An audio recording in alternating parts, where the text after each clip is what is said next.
This is dedicated to the homies that was down since day one. Welcome to Drop D. With your hosts, Rob Clark and Doug Campbell. What's up, everybody, and welcome to Quick Hits, a JFK Assassination News and Notes podcast. I'm Rob Clark, 50% of your host, and along with me today is the lovely Doug Campbell. What's up, Rob? What's going on, buddy? Yes, as Rob. What do you say, Douglas? What's shaking, my friend, up there in Virginia land? Everything cool? Oh, it's a beautiful day in the neighborhood. I couldn't ask for anything better weather-wise after the weird-ass week we had last week. But other than that, just fine, buddy. Bipolar shit. 72 degrees on Friday, 3 inches of snow on Saturday morning. Yeah. Insane. Well, guys. Yeah, no thanks. No thanks. We like the warm, pleasant weather around here. As Rob said, welcome to the show, guys. This is number 31, and my name is Doug Campbell, and I am Rob's faithful sidekick is what I am. Rob, we have a guest. Would you care to introduce said special guest? Well, sure. I mean, he's no Caroline Chiasson, but we are happy to have the inevitable Jeffrey Shanks, archaeologist extraordinaire, join us on the show today. Jeffrey, welcome to the show, my friend. Thanks a lot, Rob. Welcome. Thank you for welcoming me, I should say. I welcome. Appreciate it. It's great to be here. You're welcome. Hey, no, that's no name. Welcome, for sure. That's no name archaeologist, by God. I am the infamous no name archaeologist. Hey, you know what? While I'm thinking about it, how dare you, sir? How dare you? Just how because. dare I only give 8 out of 10 stars to JFK Revisited? My bad. I know. I didn't realize I was supposed to be 100% on board. My bad. How dare you even dare to offer an opinion, even though you watched it, you know the material, you comprehended the material, you thought about it critically. You just, come on, man. We're peasants. We're not supposed to have opinions on shit like that. No. Well, it is what it is, man. I watched it. I mean, you read the review. I thought it was actually pretty fair.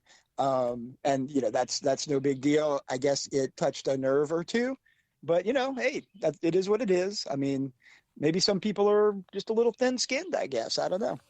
Yes, thin-skinned. There's this stuff they sell, guys.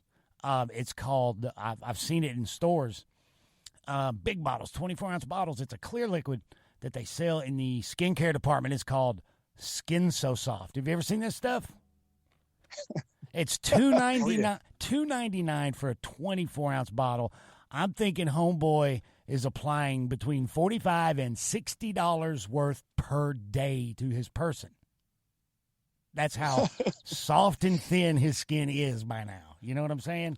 But so anyway, soft and veiny. Yes. Okay. Well, Enough of that. To be fair, though, let me give credit where credit's due. Let me be fair here. That the documentary, it was clearly a lot of work. I've participated in documentaries. I know how hard it is. I know that often the product that ends up on screen isn't maybe, what the writers or the participants intended. And, it's going to get out there to a lot of new people. It's going to get people talking about it. There's going to be a lot of good coming from it. Even if maybe the material that was in the documentary, maybe it didn't include all the things that I would have liked to have seen, but fair enough. It's okay. It's still out there and it's doing a good thing. And you know what? We all win that way. Rising tide lifts all boats, right? Dude, well said. Well, Mr. Jeffrey, welcome to the show. Let's dive right in. Now, Rob usually kicks off with the first topic, but Rob, if I may, it's kind of a last moment thing. Would you mind if I just took a moment to offer a little advice to our listeners? Oh, please do. Right, cool. Now it's time for another edition of Doug's completely unsolicited advice. Okay, guys.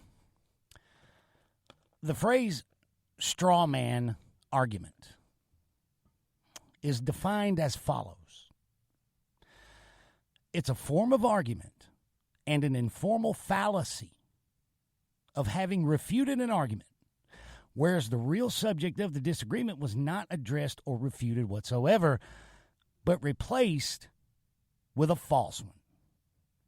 All right, guys, look, don't do that. When researching, studying, absorbing, analyzing, discussing this thing that we study, if the veracity and validity of a claim or statement made by an individual is called into question, simply reaffirming emphatically that the individual in question absolutely made the claim or statement in no way whatsoever reaffirms the veracity or the validity of the information contained in the claim or statement. So don't do that, guys. Rob, don't do that. Jeffrey, don't do that. Look, dear listener, if you do that, then your peers will give you cutesy, smart-ass nicknames in group text that you're not part of, and you don't want that. Right? Right. Bro, I don't even know what the hell you just said. Another edition of Doug's completely unsolicited but advice. I agree. Good. I see a lot of poor faith arguments, sadly, in the JFK assassination community.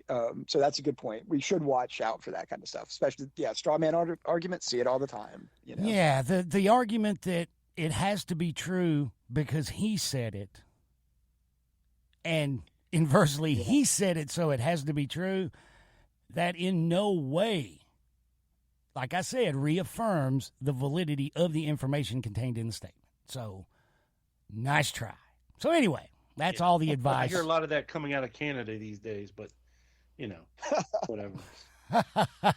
Well, you hear a lot of that coming from a lot of places, but okay. Anyway, that's all I had for my quick advice. Rob, please, sir, the floor is yours. I know you brought some interesting stuff. Always do, brother. All right, fellas. Just want to make sure that you all are familiar with William Turner, the founder of Ramparts magazine, former FBI man, and early first-generation assassination researcher. Jeffrey? Are you all familiar? Oh, absolutely.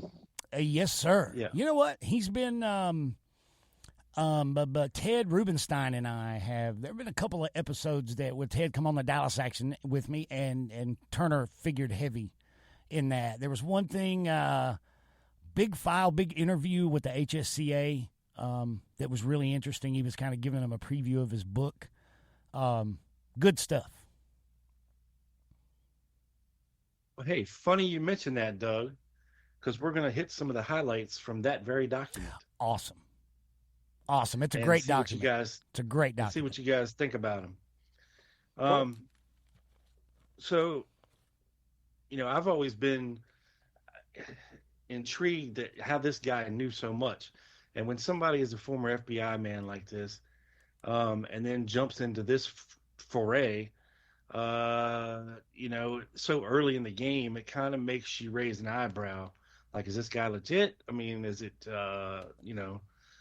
but I think he was, and he pretty much stayed the course and held his own throughout the years. But, he, like with so many people, he has some wild stories and accusations. We're going to hit a few of the highlights here and get your thoughts.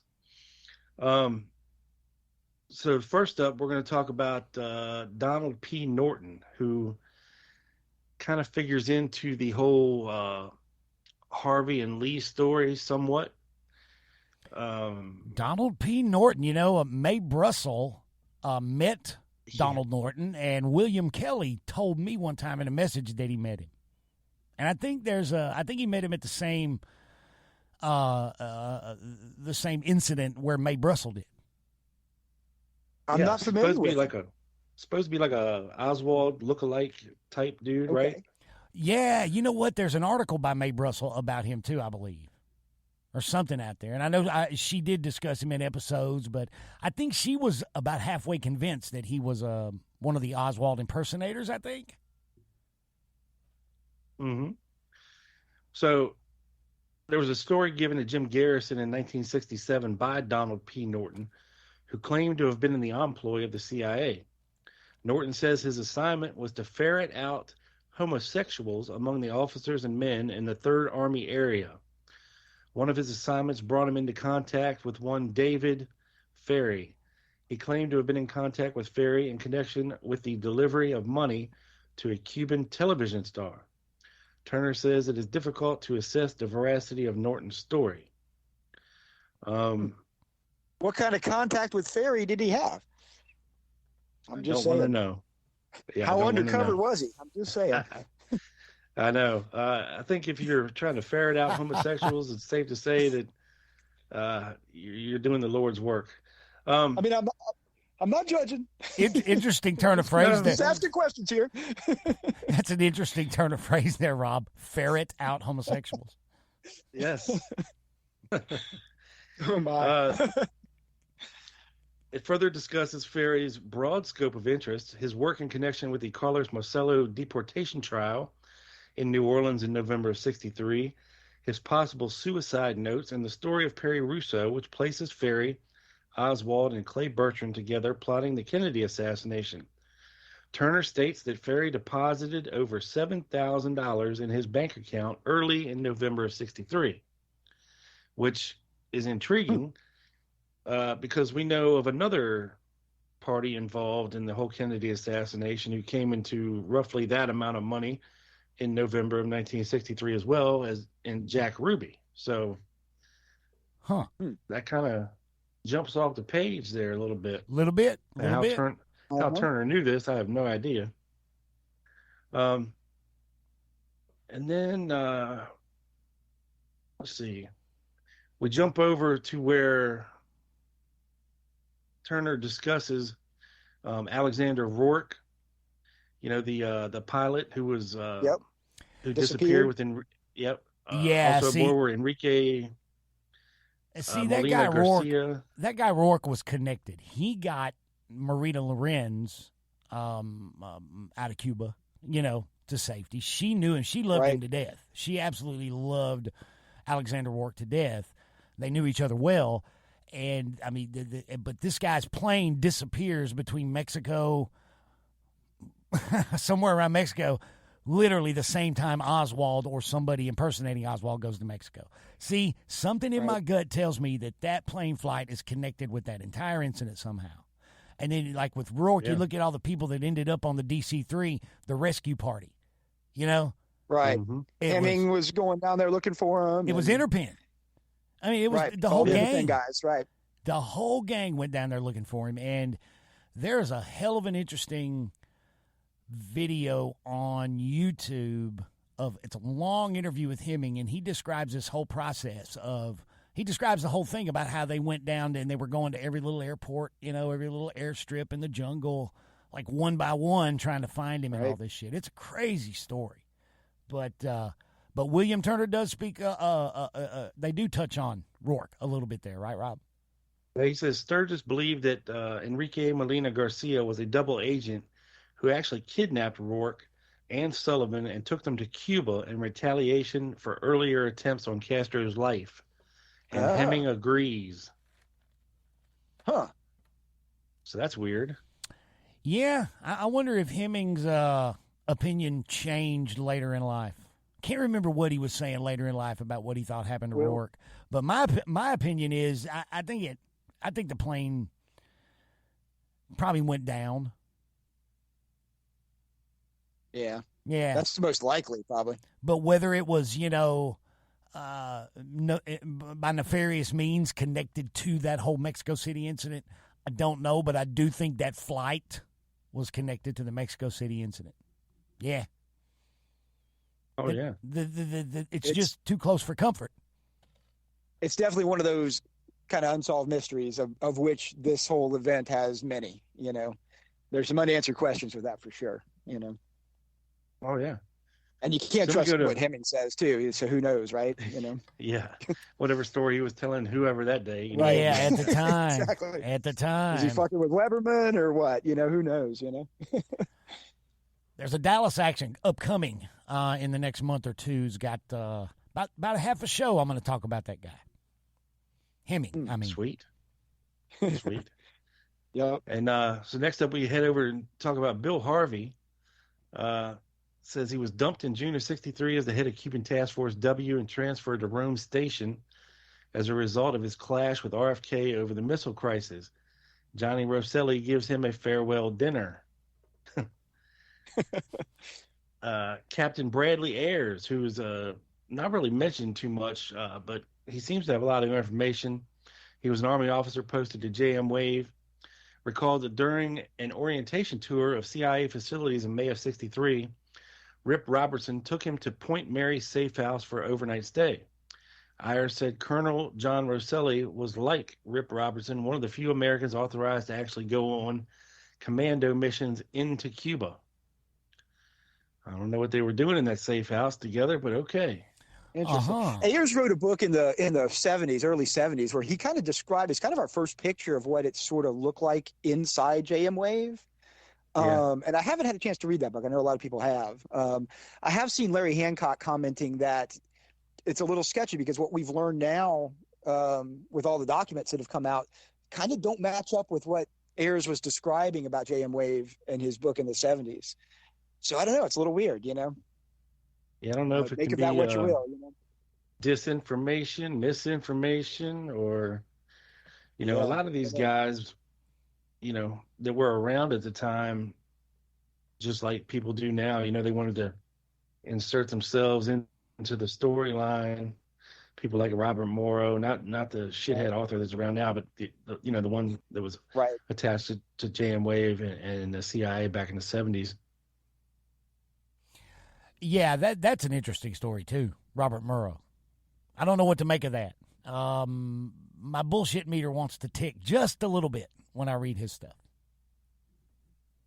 Yeah, that book, I forget what it's called, but yeah, it opens up with that story of Ferry, David Ferry, had, you know, making this clandestine flight into Cuba to rescue some people, and ends up getting shot, but makes it out of there. It's a crazy read, and you know, if it really happened, it's wild. But who knows? Who knows? All right, let's see. So then we go to what Turner believed was going on in New Orleans, Camp Street specifically. Talks about Jack Martin claiming that Ferry was involved in the assassination with the role of piloting an escape plane across the border from Brownsville, Texas, which we, you know, have heard allegations of before, you know, Ferry being the getaway pilot. Yep. To dump people into Mexico. Yeah. That story seems to originate with Martin, though. And it sounds like, you know, he and Martin didn't care for each other too much. You know, I don't know. It's a weird thing. There's some weird stuff with that whole Ferry ice skating trip to Texas, you know. I went down that rabbit hole at one point too, you know, going to Houston and then to Galveston and back to Houston and back, you know, some weird stuff there. That ice skating rink in was it Galveston that they went to? It was Houston. The ice skating was in Houston. They drove to Houston that night. So he's in the trial with Marcello, right? When Marcello's acquitted, when the assassination takes place. Then after the trial, he drives that night to Houston. This is the story, supposedly, right? Drives to Houston with some of his buddies, right, to go ice skating. He spends the whole time on the phone, making phone calls, right? This is the night of the assassination. Then they check into a hotel late that night, like 1 or 2 o'clock in the morning there in Houston. The next day, Saturday, he drives to Galveston, checks into a hotel in Galveston that night. Don't really know what was going on. His friends he was with stayed in Houston. He never checked out of the Houston hotel, right? Comes back to Houston the next day. And then they drive back that Sunday, they drive back to New Orleans. So it's like he was using his buddies that he was with to create an alibi. He was just going to Houston, right? And the Galveston trip seems to have, quote, Galveston in finger quotes, I guess. Did he really go to Galveston? Who knows, right? Seems to have been a side trip that Ferry himself took. You know what's interesting? The same thing that was supposedly going on that weekend in Galveston, according to Rose Jeremy, was there was a ship coming in with a big heroin shipment. Exactly. Right? That was all supposed to happen actually that weekend in confirmed? Galveston. You know? Didn't that actually happen? I mean, that was confirmed. I believe it did. The ship was confirmed, right? That there was some kind of drug shipment because I think they busted him or whatever. The cop, what was his name? Flug? Yeah, the guy that and they investigated it, and supposedly Sergio Arcacha Smith was supposedly one of the guys in the. I'm kind of dubious about that, right? But at the time he's based in Houston, right? And he and Ferry have this connection going way back, right? So there's something weird going on there, right? I mean, it may be that it has nothing to do with the assassination. Ferry may have been over there doing some kind of heroin smuggling thing that weekend that didn't even have anything to do with the assassination, and that's what he was covered up. I mean, who knows, right? You know, I don't know, man. It's one rabbit hole after genesis another. for these guys kind of knowing each other. Yep, and you know what? Nefarious dudes do all kinds of nefarious shit. You know what I mean? Yeah. Right. Some of them are not so focused on one particular nefarious thing. Exactly. Right. As Exactly. I mean, all these guys that were involved, they're in with Marcelo. They're in with the Cubans. They're running guns. They're running drugs. They're doing all this shit, right? I mean, that was all part of. They were all playing all these games, right? Doing what they could to raise funds, doing whatever. And how many of those guys ended up in the late 60s through the 70s and 80s just using the same gun running networks to become, narco traffickers? A whole hell of a lot of them. doing the Scarface thing in Miami. Exactly. Yeah. You know? I mean, they all were. Yeah, absolutely. All through the 70s, 80s, Monkey The last thing I wanna Morales, touch Bernardo off de with- Torres, all of them. Oh yeah. All right. So the last thing I want to touch on from this document is Ruby and Mccown. Right. Mccown was a known gun runner arrested in '58, and Carlos Prio for smuggling weapons into Cuba for Fidel Castro. This guy was one of Fidel Castro's good friends.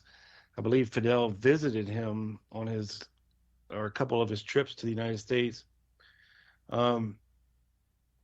And about a week after Castro assumed power in Cuba, Mccown was approached by Jack Ruby, who wanted him to use his influence with Castro for the release of 3 persons jailed in Havana.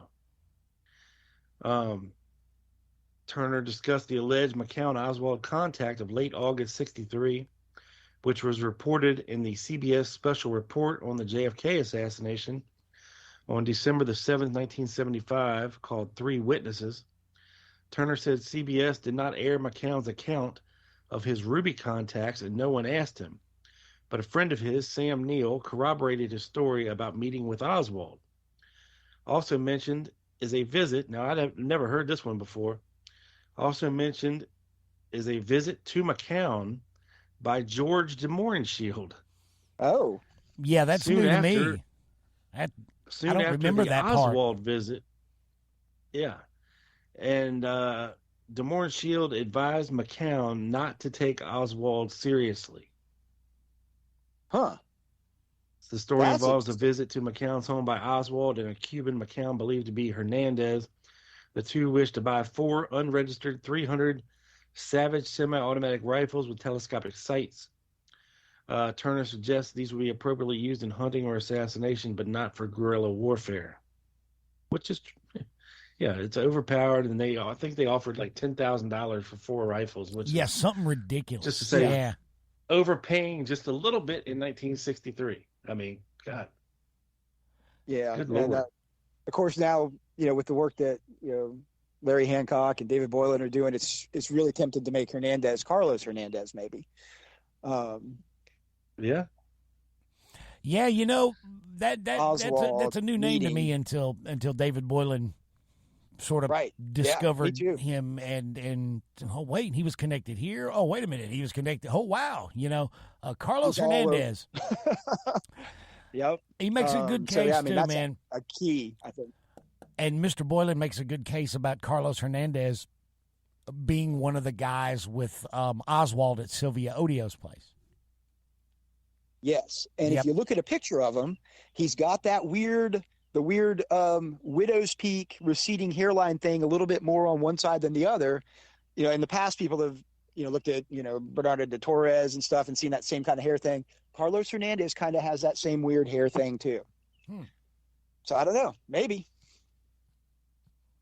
Yeah, and it looked to be he was in pictures when Oswald was handing out those flyers in New Orleans as well, right? Is that, or am I thinking of a different Hernandez? That I don't Not know sure about that. I don't know. Yeah, not sure about that. But I'm sure But David. there's definitely pictures of him out there. I'm sure David will send me. He'll text me about that part, Rob, when he listens, and we'll know for sure. Yeah, He'll be like, "Oh, hey, yeah." But again, that fits. If that's the case, right? It fits in with this idea of trying to, this is where the real sheep dipping of Oswald begins, I think, right in this period, not earlier. Because somebody was think guiding him along to have him do what he was doing. I mean, yes, that includes leafleting, that includes visiting Mccown, and among other things, visiting Odio. Somebody was leading this guy down these different paths. And I think the Odio visit, that was to try and implicate Jure, or however you want to pronounce it, right? Because again, that was the more left-leaning anti-Castro organization, right? And so a lot of the right-wingers, they hated them, and Manolo Rey and his organization, that Soviet Odio's father was in. So it was part of, you can think about this, if some of those things have been successful, if they'd been able to get that fundraising letter from Soviet Odio, right? And that had ended up on Oswald's person, right? Or you could tie him back to buying the guns from Mccown, who's best friends with Fidel, right? All of this, had it worked out, would have gone along with tying Oswald in as, not as a lone nut, right? But as part of a Castro conspiracy. And that's a damn good point, that letter from her being found in Oswald's possession. Imagine if she'd written that letter. Yeah. It would also bring down Jure too, and Manolo Rey, the Kennedys were pushing, right? The more left-leaning anti-Castro groups, So they were trying to kill two birds with one stone. If rifles that Oswald purchased from Mccown could have been, traced back to Mccown. Yep. And they had the letter and the ties with these pro-Castro groups, and while he was in New Orleans. And, the figure that ordered the rifle, A.J. Heidel, the secretary and the Fair Play for Cuba committee. You tie all that stuff together, it paints a pretty pinpoint, accurate picture of a Castro-loving commie sympathizer, that wanted to take out Kennedy. Yeah. And see, this is an important point for people that try to wrap the cover up after the fact in with the plot to assassinate Kennedy as well, as one part of one large, massive conspiracy. When you look at it like this, you realize the people that were that plotted the assassination had a different goal in mind, and they weren't trying to paint Oswald as a lone nut. They were trying to paint a picture of a conspiracy. Right? But they were trying to create the picture of a Castro conspiracy. Oswald was a tool of Castro and the communists, right?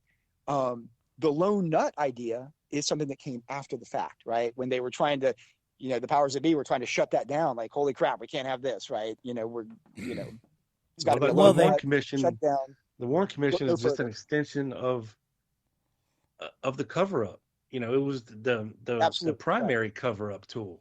Yeah, exactly. Exactly. Right. Everything. And that's what I'm saying is the intent of the cover-up was different than the primary intent of the plotters themselves. Right? Exactly. That's the point, right? And that's why all these big organizations knew if all this stuff got exposed, we would be caught with our pants down pretty much to the rest of the world, which couldn't happen, Yes. All the stuff that came out in the 70s, working with the CIA, working with the mafia to try and kill Castro, all that stuff that came out in the 70s would have come out in 63, 64. It would have been a bad look, let's just say, to say the least. A very bad look. Oh, yeah. I'm scanning State Secret by Bill Simpich, trying to be right on time with a very relevant quote by Mr. Simpich to what Rob was just talking about, the cover-up. But unfortunately, I can't find it. So sorry about that, guys. But basically what Bill says is it was done in a way to where the CIA and the FBI had no choice but to cover it up because it led right back to them because Oswald was their guy. They had no choice. And they couldn't tell the truth. They couldn't. Right. You know. They couldn't implicate themselves. They couldn't, be tied to this guy in any way whatsoever. And they couldn't have him painted as a communist, or else, America would have been demanding retaliation. So you factor all those things together, and you have the not necessarily the ultimate cover up, but it's everybody covering their ass, and a cover pretty up, much, Right. but not because they orchestrated it, but because they had to cover it up. They had to. I was chatting with Larry Hancock just recently, and he used along the same lines as what Bill Sempich was saying. He used the term poison pill to describe Oswald. By choosing Oswald as the patsy, they planted a poison pill that would force everyone to have to cover this up for multiple reasons, right? CIA had a different reason than the FBI to cover it up. They all had reasons, right? A poison pill. That's really what he was. That's a beautifully accurate description. Yep. Well, that's all I got. All right, Jeffrey, you're up, sir. You know what? Yeah, I wanted to get Jeffrey to clue us in.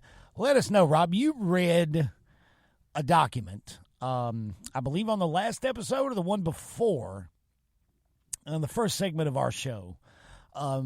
You were reading a document that you found that had a list of phone numbers found by the Dallas Police Department in a notebook owned by Oswald, right? And most of them were like municipal government switchboards around Arlington, Fort Worth. And there was one to a place called the Winfield Garage that operated until November 21st of 1963. Well, Jeffrey, you dug a little deeper into that, didn't you, and found out something interesting about that place.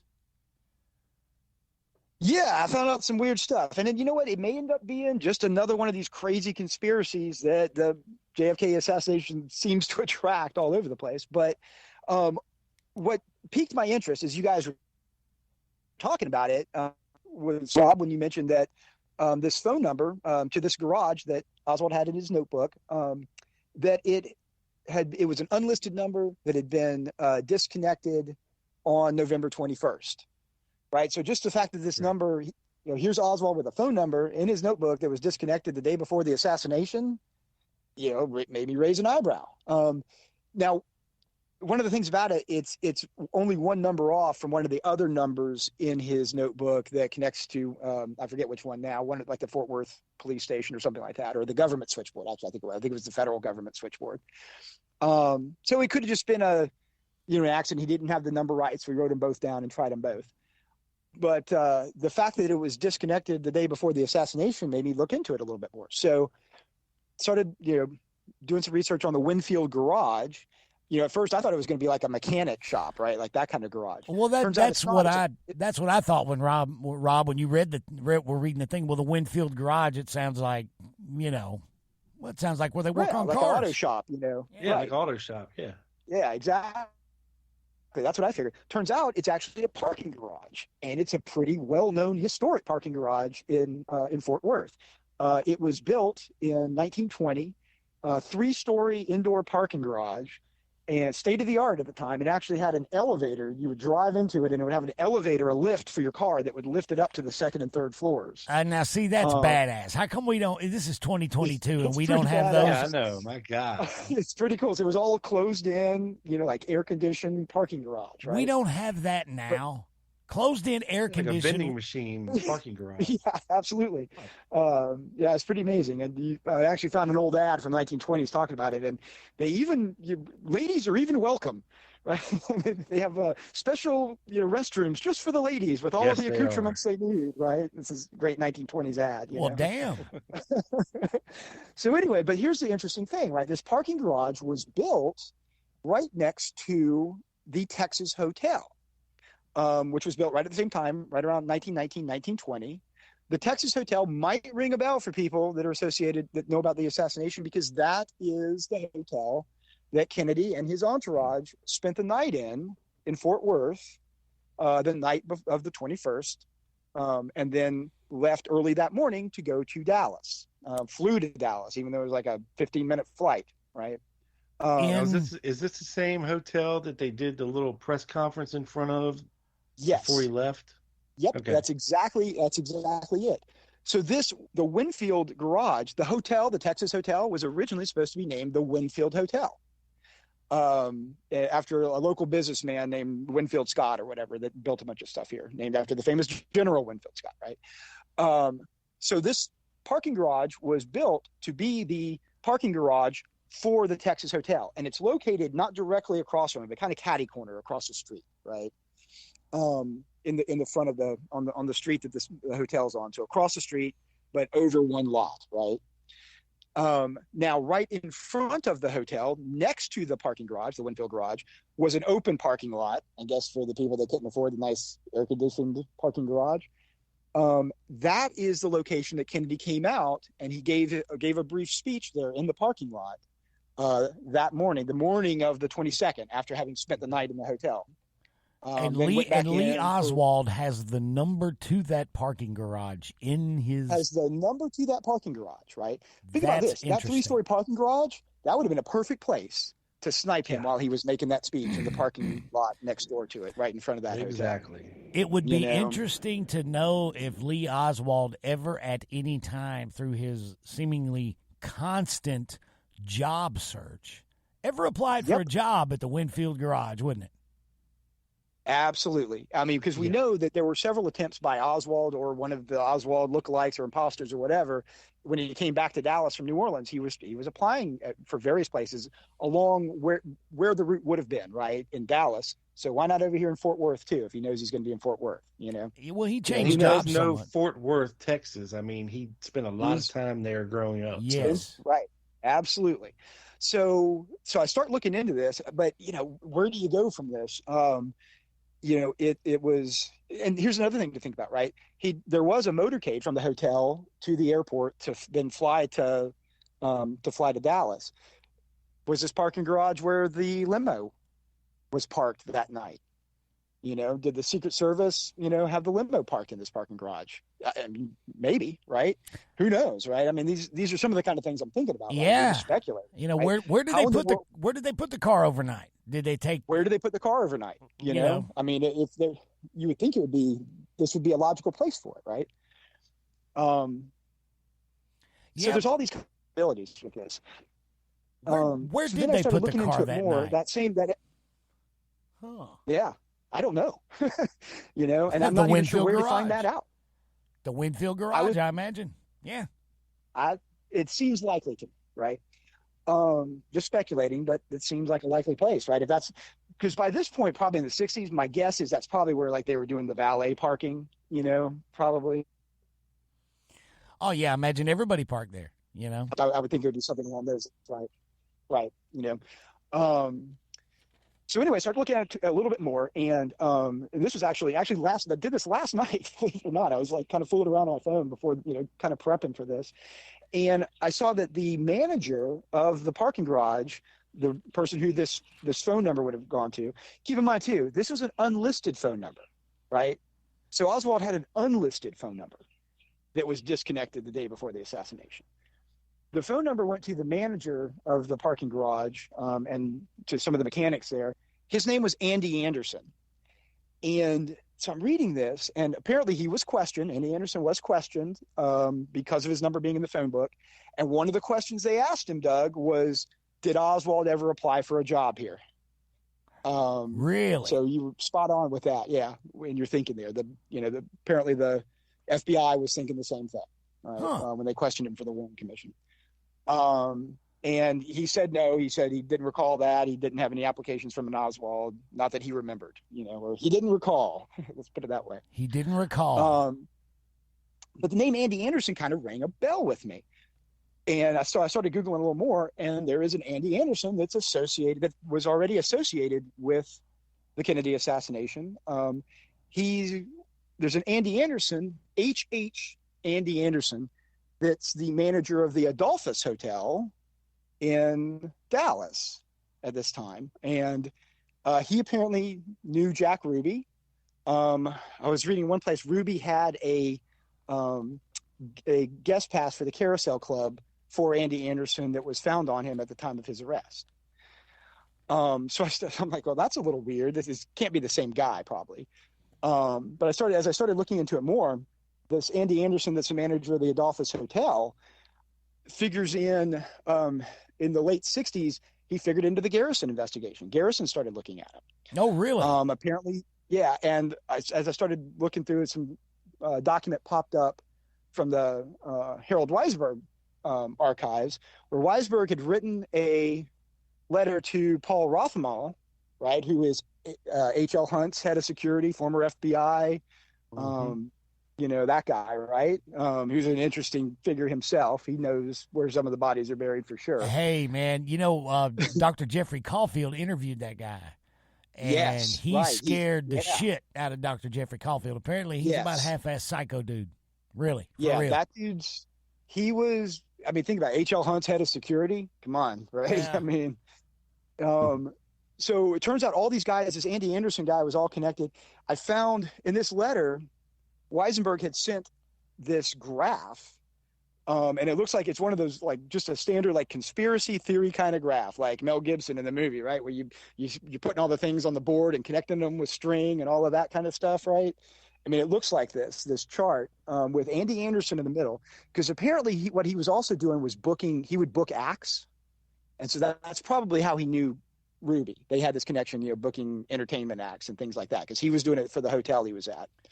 Or being he's a hotel manager, right? That's correct. Yeah. He's, maybe making sure your guests were properly entertained with ladies or whatever. I was going to say, setting your guests up with dates. Dates, absolutely. You know how that works. I mean, I've heard that's how it works. I think that's what they were doing. I bet you that's what Ruby was doing. Yeah, exactly. There was definitely some connections there. It definitely seems like he was downplaying. He was also questioned by the Warren Commission.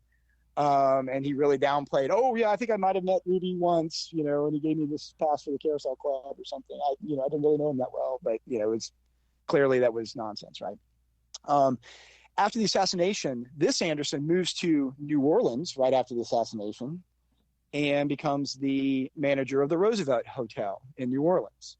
And it's at that point, then he apparently knows Clay Shaw, who I've always kind of discounted, Shaw, for a number of reasons, right? That's all overblown, his involvement or whatever, but I don't know, who knows? It does seem like all these people know each other, right? I mean, there is this web, even if people aren't connected to the assassination itself, there's this web of people that all know each other. Hey, I heard a guy say recently, you ready for this? Now, I can't prove it, but there's probably a personal connection between Dulles and Shaw. And there you go. It's like, hello, straw man again. Did you not hear my advice? That's a straw man, right? Really? So it's a guilt by association thing, right? I mean, and we do have to be careful not to do that, right? But, the people do seem to know each other. There were certainly people that were into this. And what Weisberg was sharing with Rothemel, this chart, like trying to connect everybody together, including Rothemel and Hunt and all of this, it was a chart that was going to appear in the book Farewell America. Have you heard of this book? It's weird. I kind of heard of it before. I've never read it. It was a book that came out in 1968, I think. I think I have heard of it, but I don't know if I've heard it. Yeah. Yes, I've never read it. It came out in Europe and Canada. The FBI apparently kept it from being published over here, and it was written by a guy with a pseudonym, Rene something, I forget, Lamarve or something like that, right? Guess who figures in? So all of the researchers who are like Weisberg, they're all trying to figure out who wrote this book, because it's trying to tie in the right-wingers and Hunt and all of them into the assassination. And this guy, Andy Anderson, figures into it somehow as a guy that was introducing everybody to each other.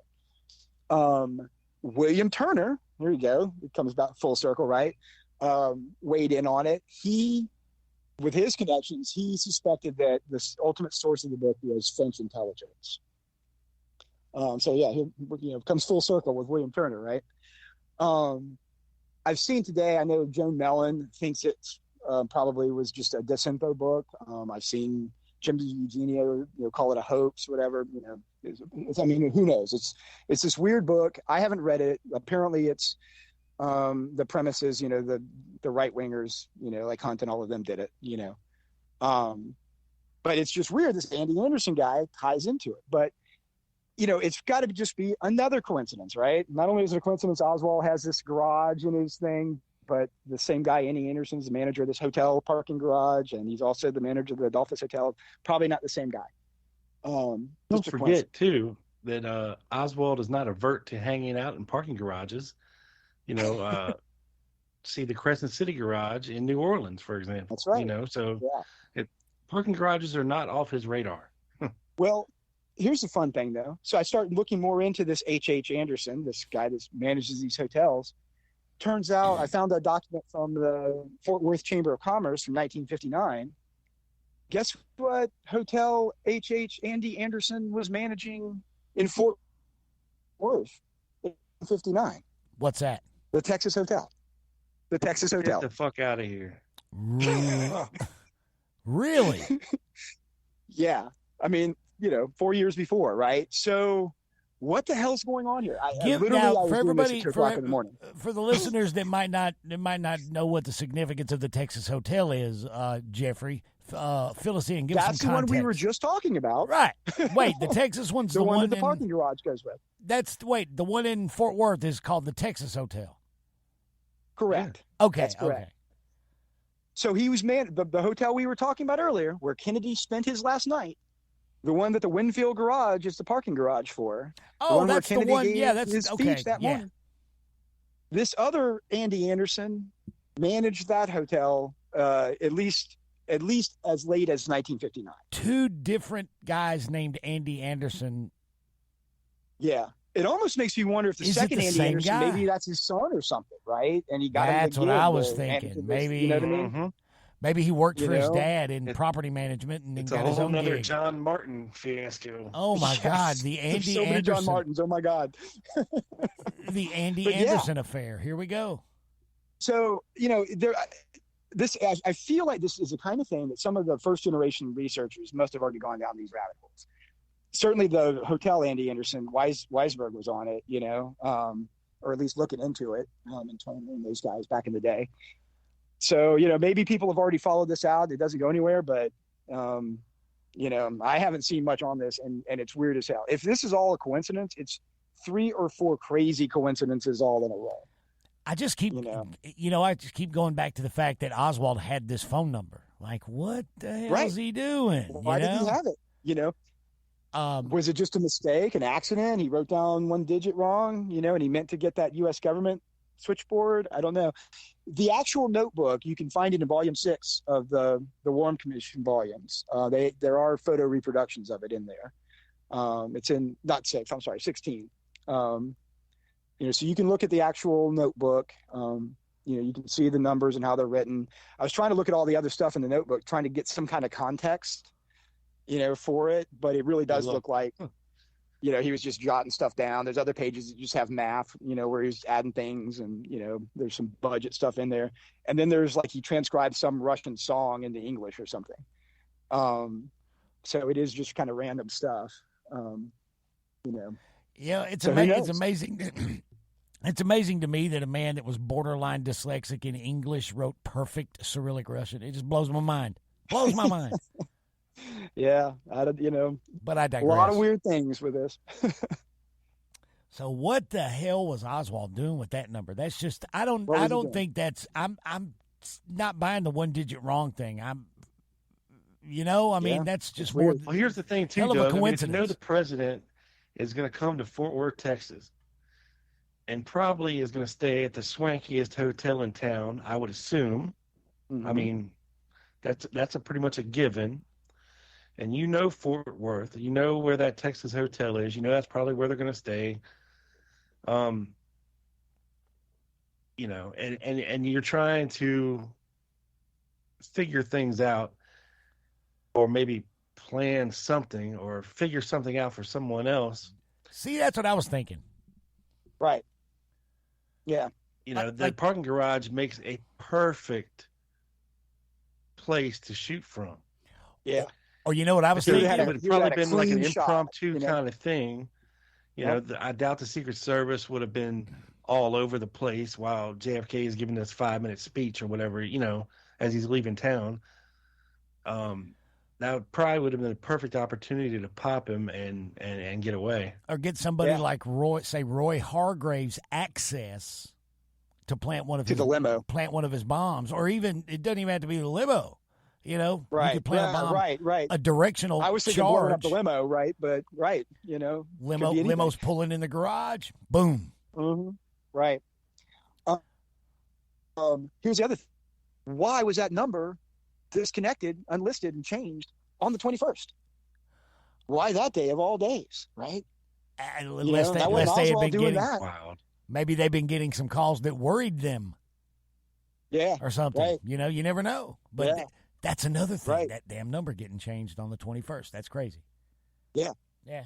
Some weird shit. Here, just a sidebar real quick. Doug, you mentioned something about Hargraves, and actually I went back and I watched, I think we talked about Dallas police officer Tom Tilson on this show before and his story. And I went back and I watched, the mock trial they held in England back in the 80s, with Vincent Bugliosi as the attorney. And Mark Lane? No, it wasn't Mark Lane. It was some dude with a bad mushroom haircut. I forget his name. But they called Tom Tilson to the stand, and he's telling this story, so he's approaching Dealey Plaza. Yeah. From the other side of the underpass. Okay. Yep. And he sees somebody scurrying down from the overhead railroad trestle and getting into a black car and leaving the scene at a high rate of speed. And so he circled back around and caught up with the car. He had his daughter write down the license plate number. And he got scared, that because his kid was in the car, to follow any further. Yeah.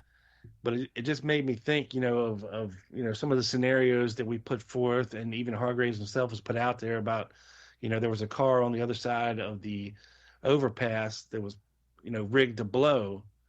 Right. And maybe they, right after the assassination, they didn't need it. Somebody came down that embankment and it hopped in the car and got it the hell out of there. Now, I know it wasn't Hargraves, but if he was the quote umbrella man, I mean, he stayed around. But somebody, from what we think we might know, that was shooting from the grassy knoll, or who was there making sure somebody was shooting from the grassy knoll. But he said that they saw him come down from the embankment there, throw something in the car, and then walk around and get in the car and leave at a high rate of speed. So very interesting stuff. Very, yeah. I'm familiar with Tilson's testimony, that story about following that car and getting his little girl to write the number down. Yeah, very I'm familiar with that story from listening to you guys talk about it. very intriguing. I don't remember which one it was now. They all blend together at this point. Yeah, it's on YouTube. Just that segment of them doing the Tom Tilson thing. And it's a good watch. He definitely was not a fan of the homicide division at the Dallas Police Department. He pretty much said, if you didn't have a white hat on, they wouldn't even talk to you.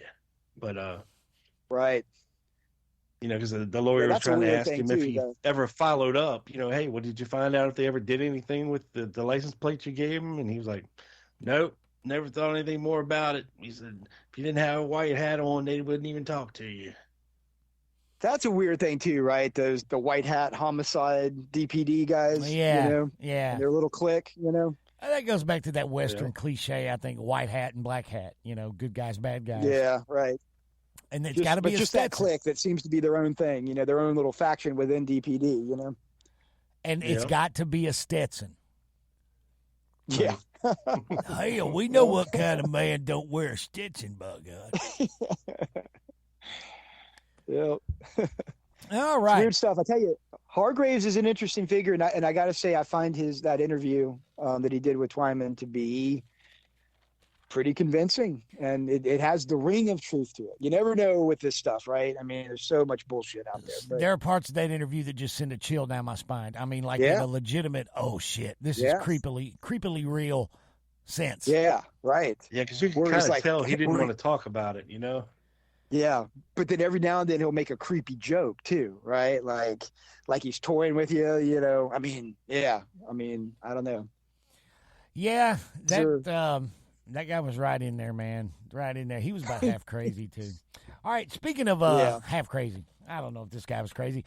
Now we talk a lot. I've talked a lot about on my show, and Rob has on his, and we have here about an individual named John Martino. Everybody is probably familiar with the name John Martino. He was written about extensively by Larry Hancock, our friend Larry Hancock. Now, Jeffrey, you actually got a hold of a hell of a Martino artifact. Tell us what you found and where you found it. Well, you know, I'm an archaeologist, so I love my artifacts. Yeah. You know? No name archaeologist. One of the things I like about this, I'm getting to dig up history without getting dirty like I usually. Look, Jeffrey, it's embarrassing to have to keep correcting the listener, dude. It's no name archaeologist, man. Come on. That's right. Name. I'm the no name archaeologist. That's right. The infamous no name archaeologist. How dare you, Jeffrey? I am a collector. Yeah, absolutely. How dare you? Well, listen, I am a collector. I do. One of the things I like to, I've really gotten into is really trying to get some of the early books and get first editions and things like that from some of the early investigators, you know. And for me, it's fascinating to also look at the where the research community, the early research community was in late 63 and 64 and 65, right? And seeing how that developed. And, you know, it's fascinating, right? And so one of the things I was looking for was, you know, I wanted to pick up a copy of John Martino's book. So like you said, I know most of your listeners are probably familiar with Martino, but, you know, Cliff Notes version, he was kind of a, you know, low-level mob guy. You know, he started out in Jersey area, ended up in Miami, then ended up in Havana working at one of Traficante's casinos in Miami. He was an electronics specialist. He was doing stuff with the gambling machines and some of the security stuff. You know, let's just say those roulette wheels, the odds always favored the house, so to speak, but Martino was taking care of it, right? With the revolution, he was ultimately arrested and put in prison by Castro. Spent a couple of years there in prison, like 18 months, I think, something like that. And maybe more, actually. It was summer of 59. He was arrested, actually almost 3 years. He got out, got back to the States. He was released. Yeah, came back in 62. Yeah. Yeah. So 3 years and change. When he got back, he immediately got into the, anti-Castro movement that was going on there in Miami. He was debriefed by Rip Robertson when he first got back. And he and Rip Robertson seemed to have kind of hit it off. They were late 62, early 63, because later his wife, Flo, would say, you know, this guy Rip would come by the house and hang out all the time. They're always talking about stuff, right? So immediately he was back in the mix in the anti-Castro movement there in Miami. He ends up being a major player in Operation Tilt, the Biopoly raid, which I know you guys have talked about many times on here. Yes, sir. His information spearheaded the whole formation of that thing. You know, he was pretty well responsible. He was basically like the liaison, introducing everybody, bringing everybody together, right, and making that thing happen. And he was on the boat with the raid, right? He didn't go into Cuba and disappear with Bio and all of them, but he was there with Pauly, you know, on the, you know, on his little yacht or whatever. So he was a part of all of that. He, and then, you know, where he plays into the assassination, this is something that, you know, Larry Hancock has written about, Noel Twyman, Tony Summers, you know, was one of the, you know, probably one of the first writers to really bring out Martino's story. And where he seems to have played like a bit role in the assassination. And, you know, probably don't want to go into it too much, but he told his son to stay home from school that day, you know, on the 22nd, and while he was painting a room, and come tell him if something comes on the radio or the TV or whatever. And, he came in and told him, and he, went white as a ghost and spent the rest of the day on the phone. He ended up confessing later, told his wife actually ahead of time, Flo, if they go to Dallas, they're going to kill him. Right. And he also allegedly confessed to his a business partner he had named Fred Clausen. And I believe, didn't Larry actually talk to Fred at one point? I can't remember. They did. Well, so he testified before the HSCA. Fred Clausen did. Oh, okay. Yeah. Okay. And here's the fun thing that you always see Fred Clausen mention his business partner. You know what they were business partners in? They were running guns. Oh, well, that doesn't surprise me. Yeah, exactly. Right. It shouldn't surprise anyone. Right. He also confessed to a guy named Cummings, who was a reporter that had worked with him in producing his book. Right. So this is Martin, right? He was a guy that was, basically admitted that he was kind of a liaison, a bag man, moving money around, right? So this brings us back to his book. And right? I believe it 100%. Yes. This John is everything Martin about the story. Martino. I did not even not even make that connection. You got to be kidding me. I didn't man. even think about that. Oh my God. Holy shit. Hey, here's another one. I just came across a Juan Martin too that was involved in some stuff too, right? So here we go. Yeah, you're right. Another one. That is weird. I don't even know what to make of that. I should have figured that we had a Juan Martin somewhere. I should have known. So this is what Martino told. Let me. This sure, is just for. I just want to. This is what he told Martino. This is what Fred. This is what. Damn it, Martino told Fred Clausen.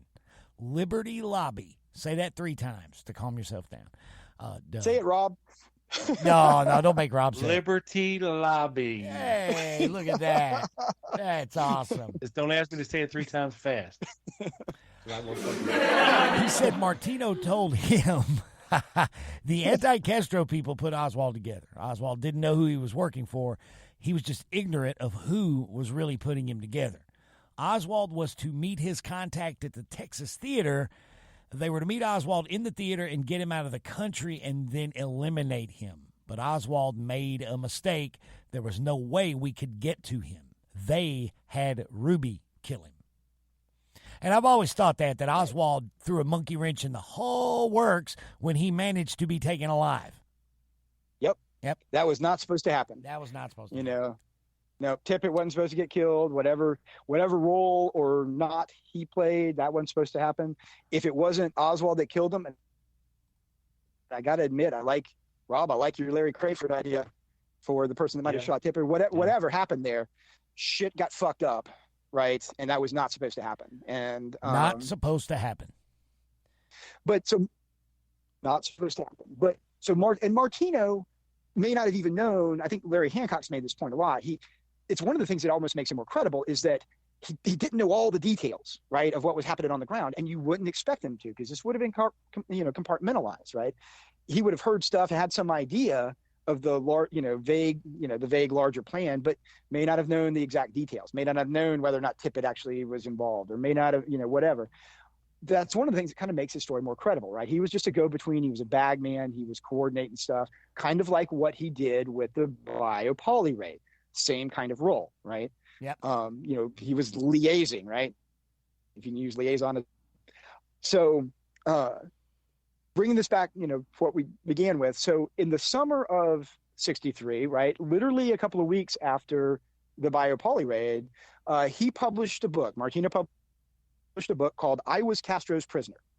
And it was ghostwritten by a guy named Nathaniel Weil, I'm not sure how to pronounce it, who was kind of a right-wing writer. Yeah, Nathaniel Weil, that guy. Yeah. Very interesting. Right. So he kind of it was ghostwritten for him, right, this book. Interesting, Nathaniel Weil, however you pronounce it, he was briefly a member of the Ed Forum in the early 2000s for like a year or two when he was in his early 90s, and actually participated a little bit in the discussions. He didn't have a whole lot of memory of that summer of 63, though, it didn't sound like. I'm just saying. He was actually in one of the meetings for the biopoly raid, Weil was, when he was writing this book. One of the really interesting things about this book is that Martino names David Morales by name, right, as a CIA operative at the U.S. consulate in Havana in the summer of 1950. Yeah, see, that's crazy to me the that time he he got that he arrested. straight up knew David Morales' name and put it in a book before the JFK assassination. Real name. That's crazy to me. But there it is in black and white. Real name, you know, right? He knew him by his real name. Yeah. That's weird, right? And here's the thing: the CIA was denying that Morales was a CIA employee all the way up through the 70s, denying that he was even employed. Yeah, into the 80s. Not only was he an employee, he was. Now we know that he was the chief of operations at JM Wave, right? I mean, he was a pretty high level guy, right? He was like the number 2 or 3 guy there under Shackley at JM Wave, right? David Morales was one of those facts that George Joannides was trying to keep under wraps when the HSCA was going on. Yeah, absolutely. Better believe it. Absolutely. And here's Martino naming him in his book. Yeah. Right there that was published in June, literally a couple of weeks after the Biopoly raid, on which he's working with David Morales and Rip Robertson. So what the hell? What, I mean, that's weird right there, right? Yeah. So yeah, you would think that Rob, what do you think? Like that book's being published. Did that book get published before or after Operation Tilt? It was published on. It came out in November of '63. It was published in November of '63.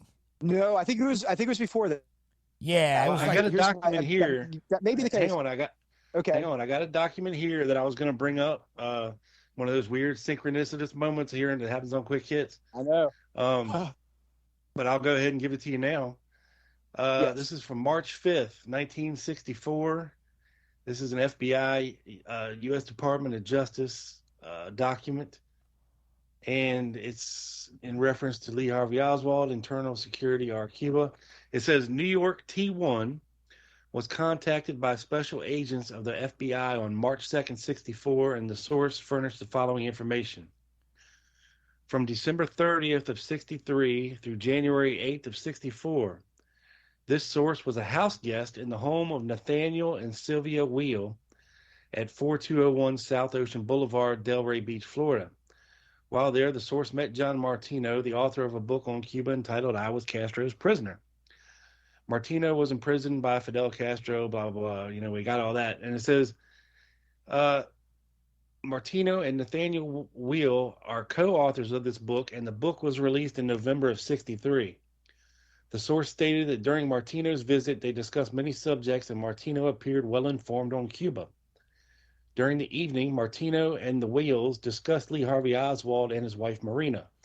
Nathaniel Wheel made the statement that he has no basis for his beliefs, but thinks that Marguerite Oswald, Oswald's mother, is probably an old-line communist. He added he cannot prove this belief. He stated Marina is probably politically involved, but he could not furnish facts to prove this belief. When questioned why and how Marina was politically involved, Wheel indicated the Communist Party and other groups may attempt to use her statements to their advantage. Concerning Oswald, the source received a letter dated January 22nd, 64 from Nathaniel Wheel from his residence in Florida. The portion of this letter dealing with Oswald is as follows. When you see Vic Lasky, you can tell him the Cubana have been quite restrained about Oswald.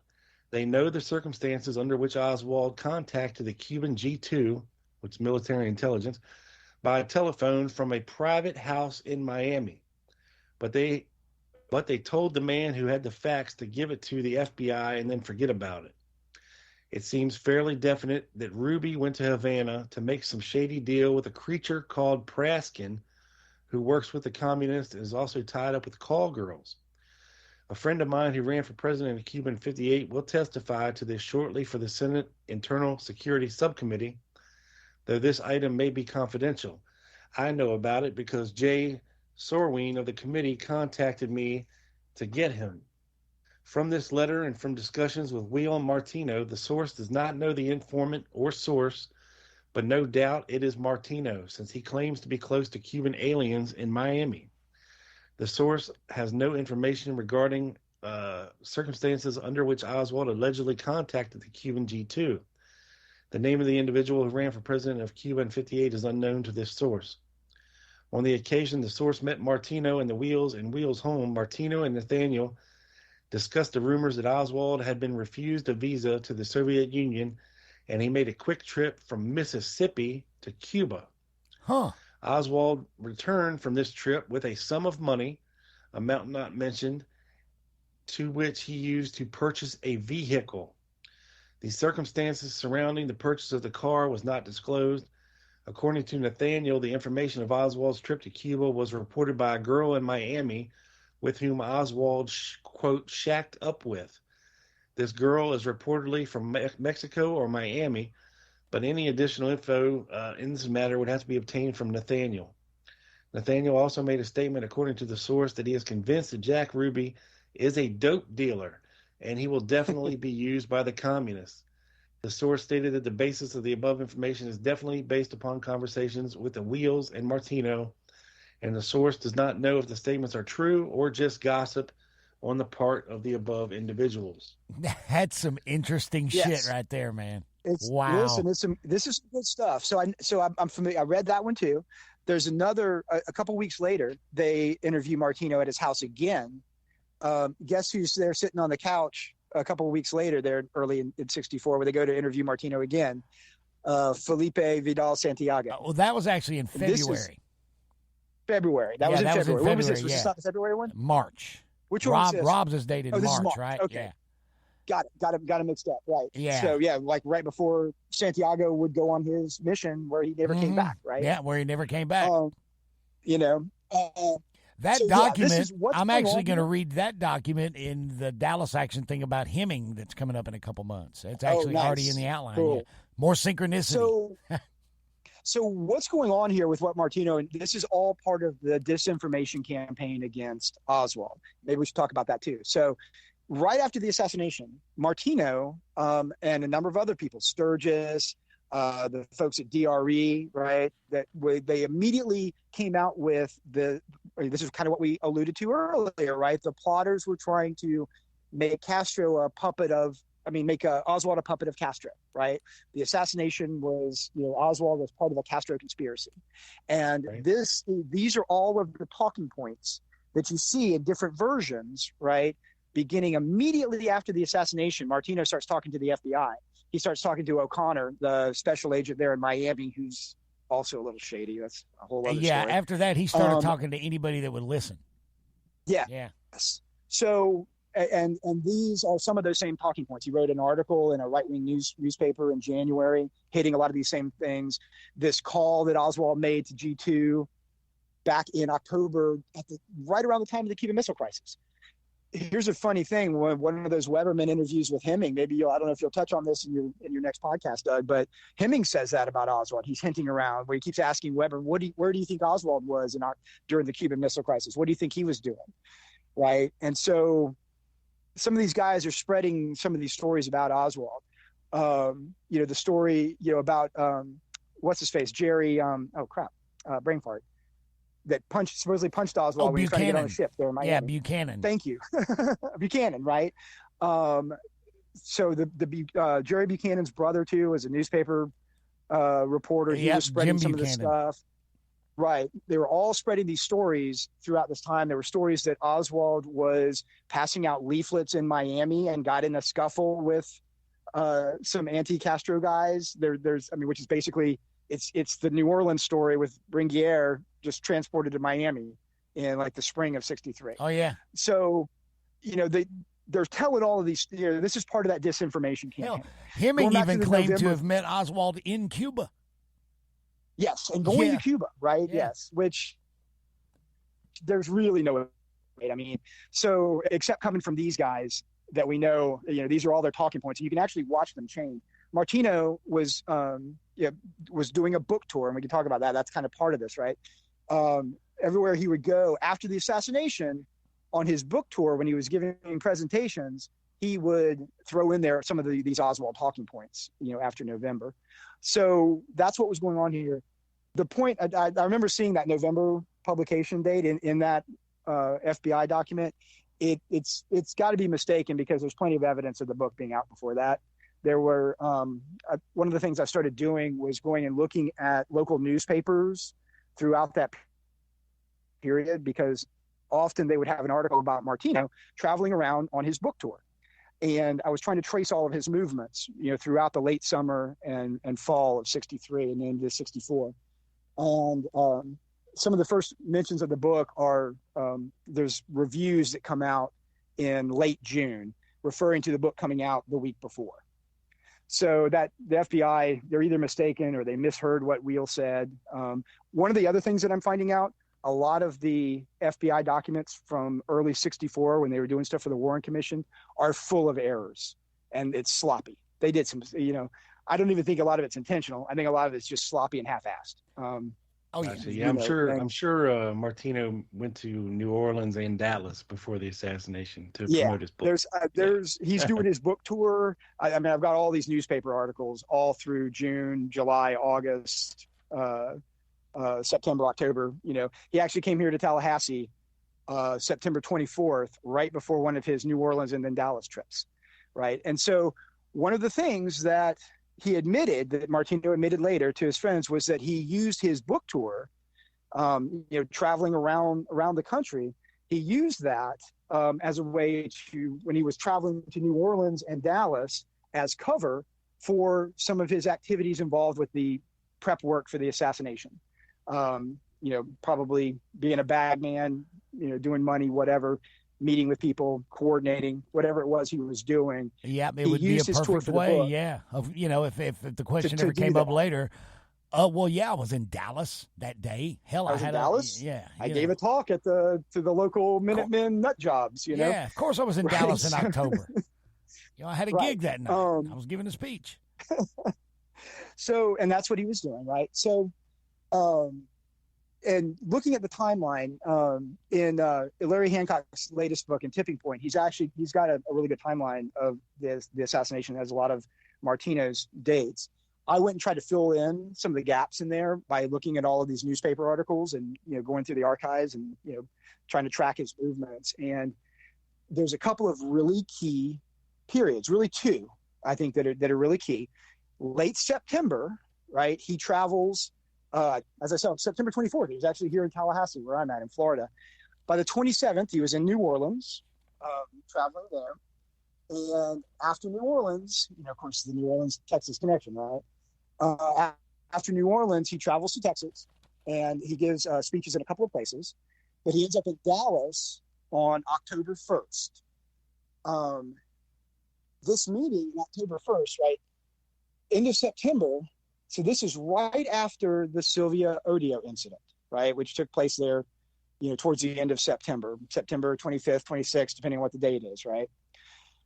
He gives a talk in Dallas where he is introduced by Father Mccown, who is the priest that Sylvia Odio confessed to, right? Buddy. Okay, and guys, see the book Pieces of the Puzzle by Miss Gail Nix Jackson for that story, available on Amazon.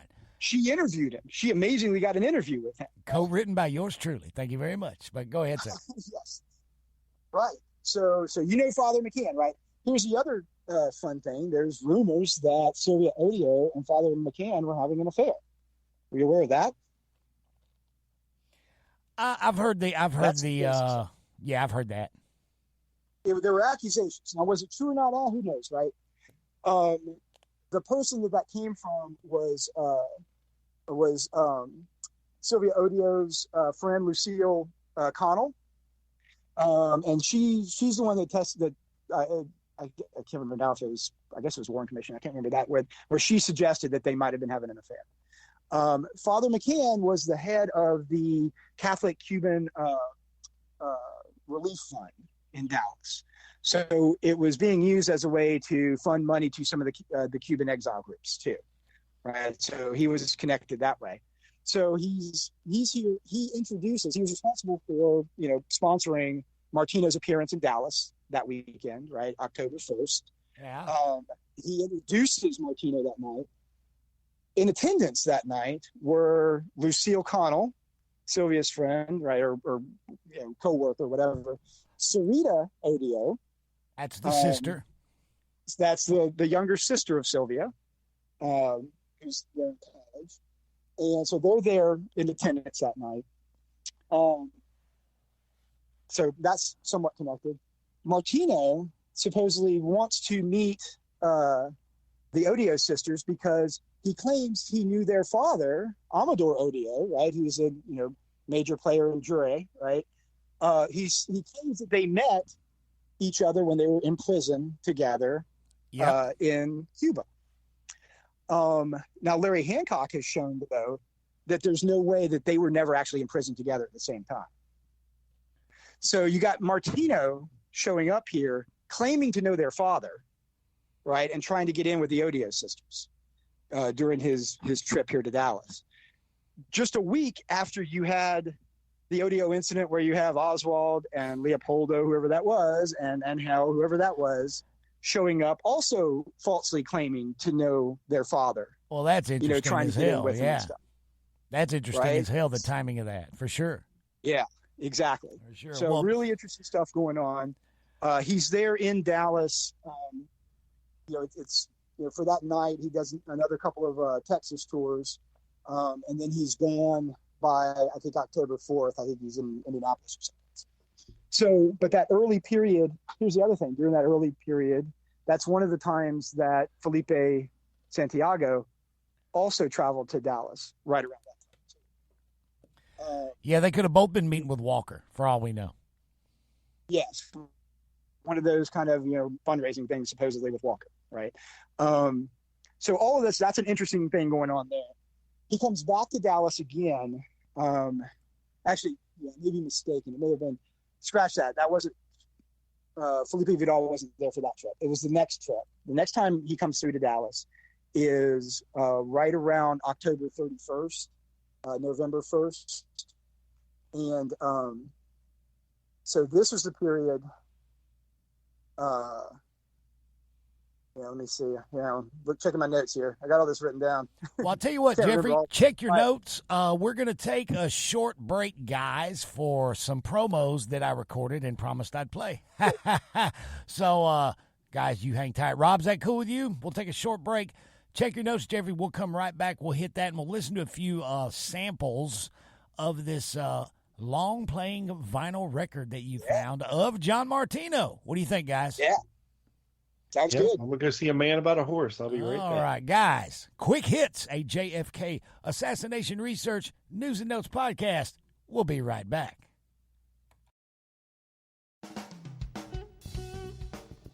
Hey, guys.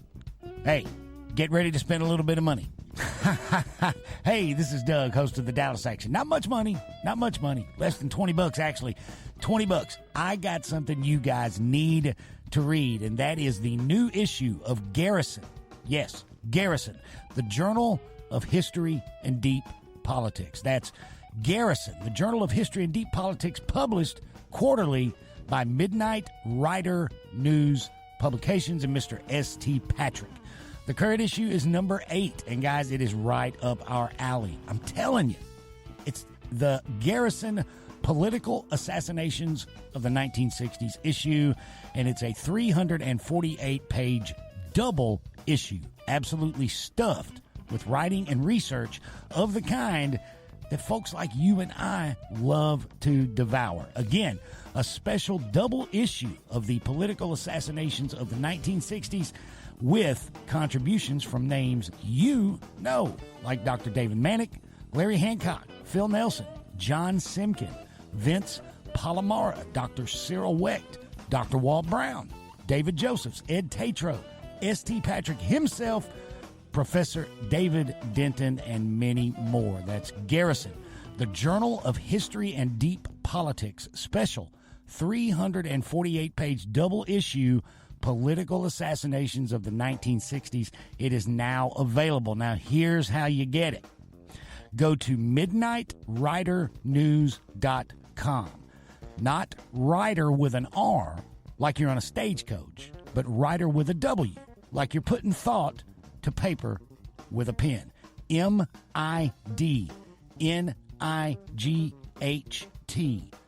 WRITERNEWS.com. That's midnightridernews.com. You just click on the link to Garrison issue 008 and you order from there. It's Garrison, the Journal of History and Deep Politics, issue 008. Out now. MidnightRiderNews.com. That's MidnightRiderNews.com. You need it. You want to read this. I promise. All right.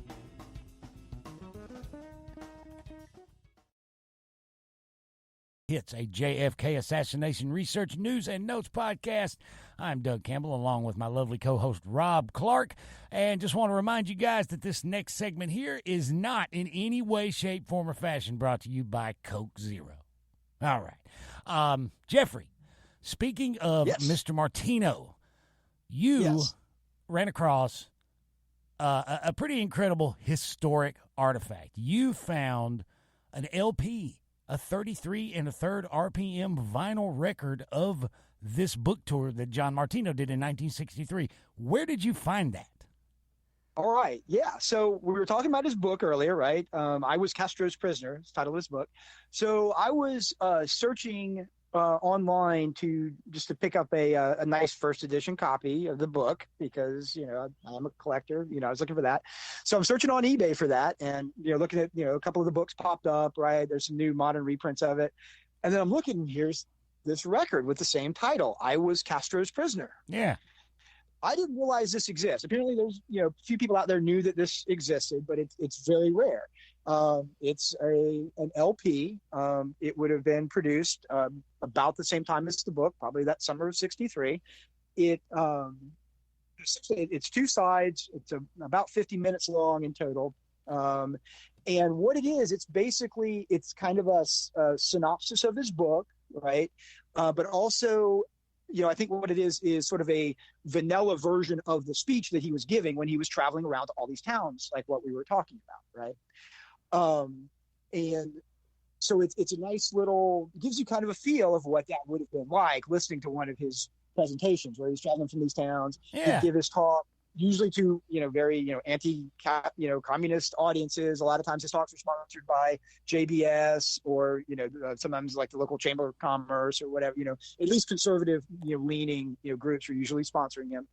And it's basically a tirade against Castro and how bad he was treated in prison and how horrible the regime is. But he also talks about the State Department and how the State Department, didn't help him when he was in prison and how they're kind of soft on communism too. And, that sort of thing. And then this is a sort of common refrain that you'll see if you start looking at a lot of the, some of the extreme right-wing literature of the time period. I know you guys have looked at a lot of this stuff, like what Caulfield, did his book on with Walker and JBS and the Minutemen. There's a similar LP by Lauren Hall that I know you guys have talked about. You've probably heard some of that. That's on YouTube, right? Oh yeah, very similar kind of thing, right? Well, we've played some of that Lauren Hall stuff, and you know what? That's right. Jeffrey, you sent me a lot of audio from this Martino thing, and I isolated a few sound bites. Bites. Guys, you want to hear a little bit of this? Play some of this for the listeners and for Mr. Rob. What do you think, Rob? Here we go. This is, guys, I Was Castro's Prisoner. That's what it's called, right? Yep. All right, check this out. This is John Martino, a man whom I think everybody here considers an extremely viable suspect to have been involved in the assassination of John F. Kennedy. Let's listen to a little bit. I was Fidel Castro's first American prisoner. On July 23, 1959, I was arrested with my son Edward, who at that time was 13 years of age. He was released after being held 5 days, while I spent 40 months in Castro's communist dungeons. I was released on October the 7th, 1962. Here are some of the details of my story. I don't have time on this record to give more than just the highlights. The rest you can read in detail in my book entitled I Was Castro's Prisoner, published by Devin Adair. When my son and I were arrested, I was accused of being a pilot and of having flown to Cuba in my private plane, and was engaged in arms running and counter-revolutionary activities, which of course was false. as I arrived in Cuba by Pan American Airways.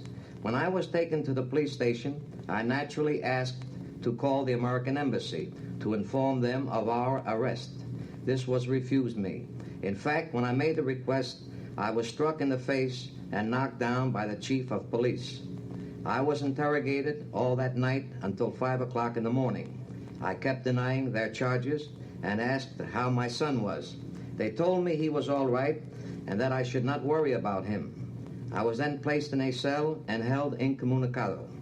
I was in that cell for 3 days. In the meantime, while there, I was questioned relentlessly.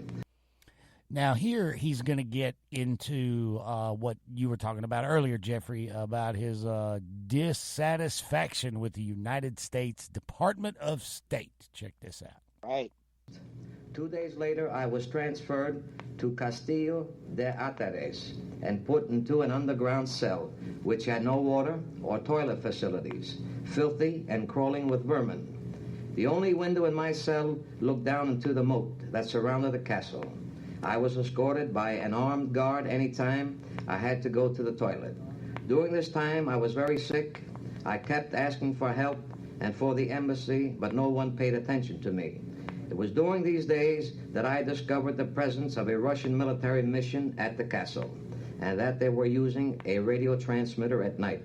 The last week in August, the commandante of the castle asked me if I would like to talk to someone from the embassy.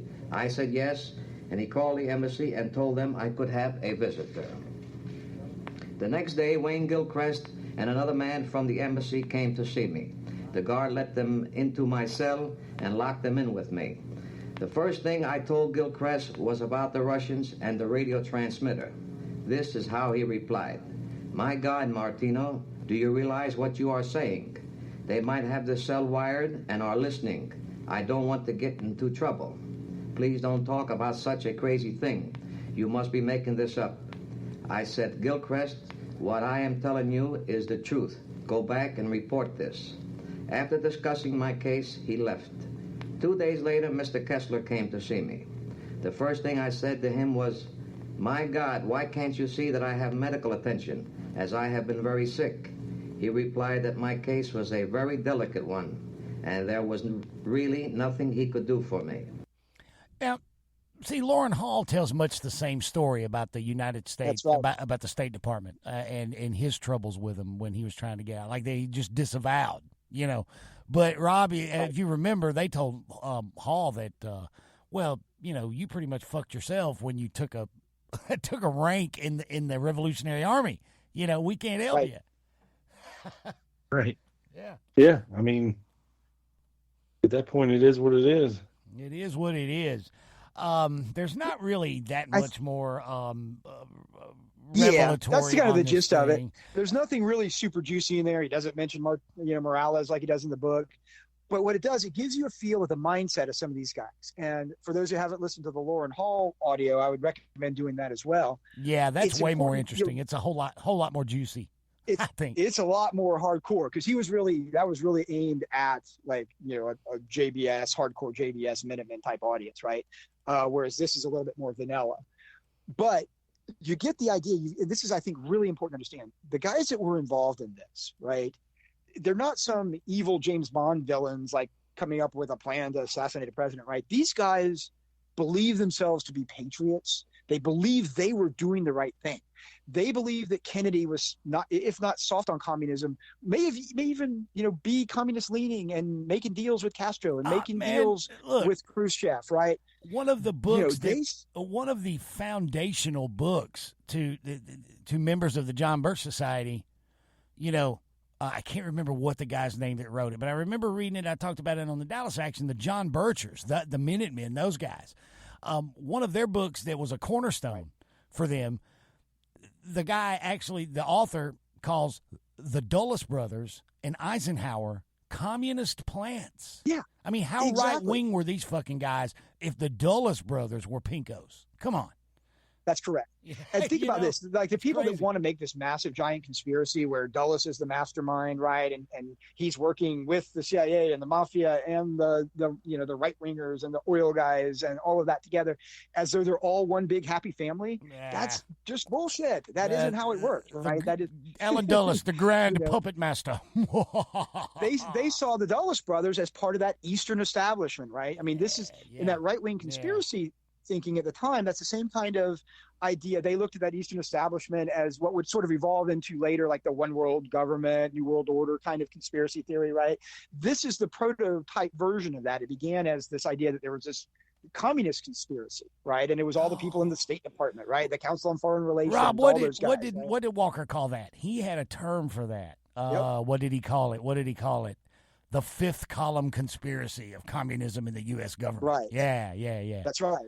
Yeah. You read these guys' writings, you realize, there's no way they were working with Dulles, right? They saw him as, part of the same, possibly communist conspiracy as the Kennedys. You know how I see Dulles at the time of the Kennedy assassination? Retired. Okay, that's all I'm going to say about that. Well, all right, man. Thank you for sharing all of that with us, man. Your research into the Winfield Garage, Jeffrey, and that awesome artifact from Martino, because I think Martino's central, guys, to what we study. I think it's central to what we study. Well, I have a question for you guys. It's a rhetorical question because I know the answer. Rob, yes or no? Are you familiar, sir, with the Torbit document? I am. See, I knew the answer. The gemstone files, right? Yeah. What about you, Mr. Jeffrey? Are you familiar with the Torbit document? Of course. I got Jim Keith's book on it from back in the old days. I'm old school into this stuff. Well, I want to talk about just a little bit about the Torbit. Actually, the Torbit document, we're going to talk about the Torbit document as a way to lead into this interesting document that I found, just a little bit of it real quick before we get to emails. That relates to, I think this document's from the Garrison investigation, but I want to give everybody a little bit of background real quick on the Torbit document. Now, it's also known as, it's got a different name. What is it, Rob? Was it the gemstone file? No, nomenclature of an assassination cabal. Oh, yes, sorry. Yeah, wait. This reminds me, guys, if it's cool, I have one more piece of advice I want to give the listeners, if that's okay. Real quick here. It won't take long. If I may. Is that cool, Rob? Just real quick. Yeah, go ahead. All right, cool. And now it's time for another edition of Doug's completely unsolicited advice. Dear listeners, if during the course of your journey through research and study of the conspiracy behind the JFK assassination, if you find yourself, say, on a discussion panel or a TV show or in a documentary, a YouTube show, on a podcast, what have you, if you find yourself on one of these platforms discussing or being interviewed about the subject of the JFK assassination, do say nomenclature. Do not say nomenclature. Do say agent provocateur. Do not say agent provocateur. Croissant. A croissant. Okay? Look, because if you're not French, it sounds fucking goofy. And chances are you're not French. Okay? So don't do that, guys. When you do, your peers mock you in email chains that you are not privy to. And you don't want that. You don't want that. You don't want that at all. Okay? So just don't do it. Please. This has been another edition of Doug's completely unsolicited advice. Okay. I thought I'd pass that along. All right. To give everybody... Are we going to talk about the Torbet document? I will hang the fuck up on you right now. You hear me? I am not fucking with you.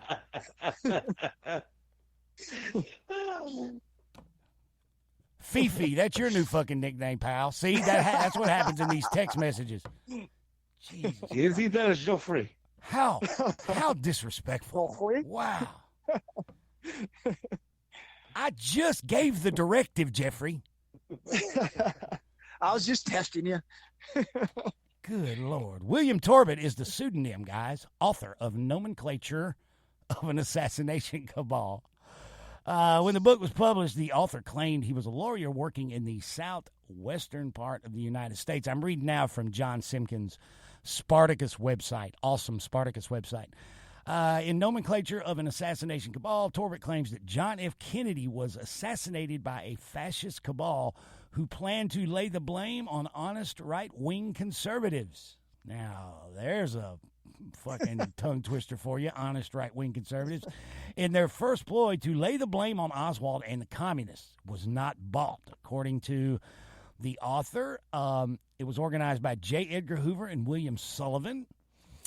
DISC agents, the Defense Industrial Security Command agents who participated in the assassination were Clay Shaw, Guy Bannister, David Ferry, Lee Harvey Oswald, Jack Ruby. Louis M. Bloomfield of Montreal, Canada, was in charge of the assassination. Claims that Permindex, it was done through Permindex, and Permindex was comprised of Solidarists, an Eastern European organization, the American Council of Christian Churches, the Free Cuba Committee, headed by Carlos Prius Socaris, and the mob. Others involved, according to Torbett, Lyndon Johnson, Walter Jenkins, Sergio Alcatraz Smith, Clinton Murchison, William Seymour, John Connolly, and if you keep reading, it gets into Ruth Buzzy, Lucille Ball, and Bob Hope, if you keep reading the Torbett document. In his book, Who Shot JFK, Robin Ramsey argues that Nomenclature of an Assassination Cabal was an attempt by the Central Intelligence Agency to link the Federal Bureau of Investigation to the assassination of John Kennedy. Torbett took Garrison's inquiry into the CIA links to the assassination and converted them into a story about the FBI's responsibility for the assassination. Now, that's the Torbett document, and it's a crazy document, is it not, guys?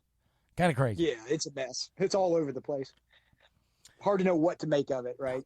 Hard to know what to make of it. But the section of it that we are concerned with here, for our purposes, is Chapter 12. William Seymour, agent for the Defense Industrial Security Command, participates in a murder.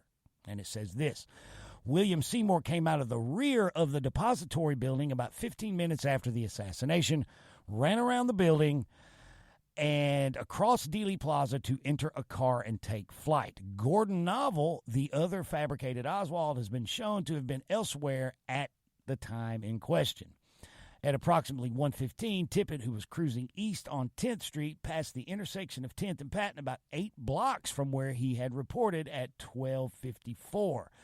Says Tippett stopped a man walking east along the south side of Patton. The man was bushy-headed and stocky built. Tippett stopped the man and called him to his car. The bushy-headed and stocky man approached the car, apparently exchanged words with Tippett through the right front vent window. Tippett got out of the car.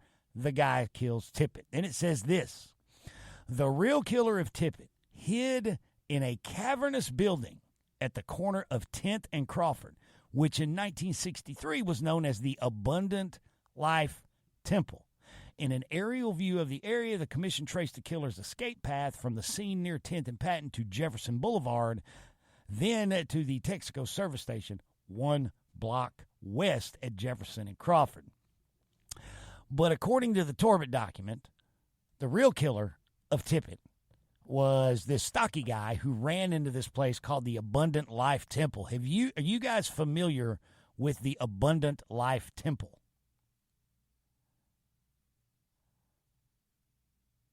Hello? Hello, the Abundant Life Temple. The Abundant Life Temple. Well, you know what, guys? I'm about to send you in our little group chat.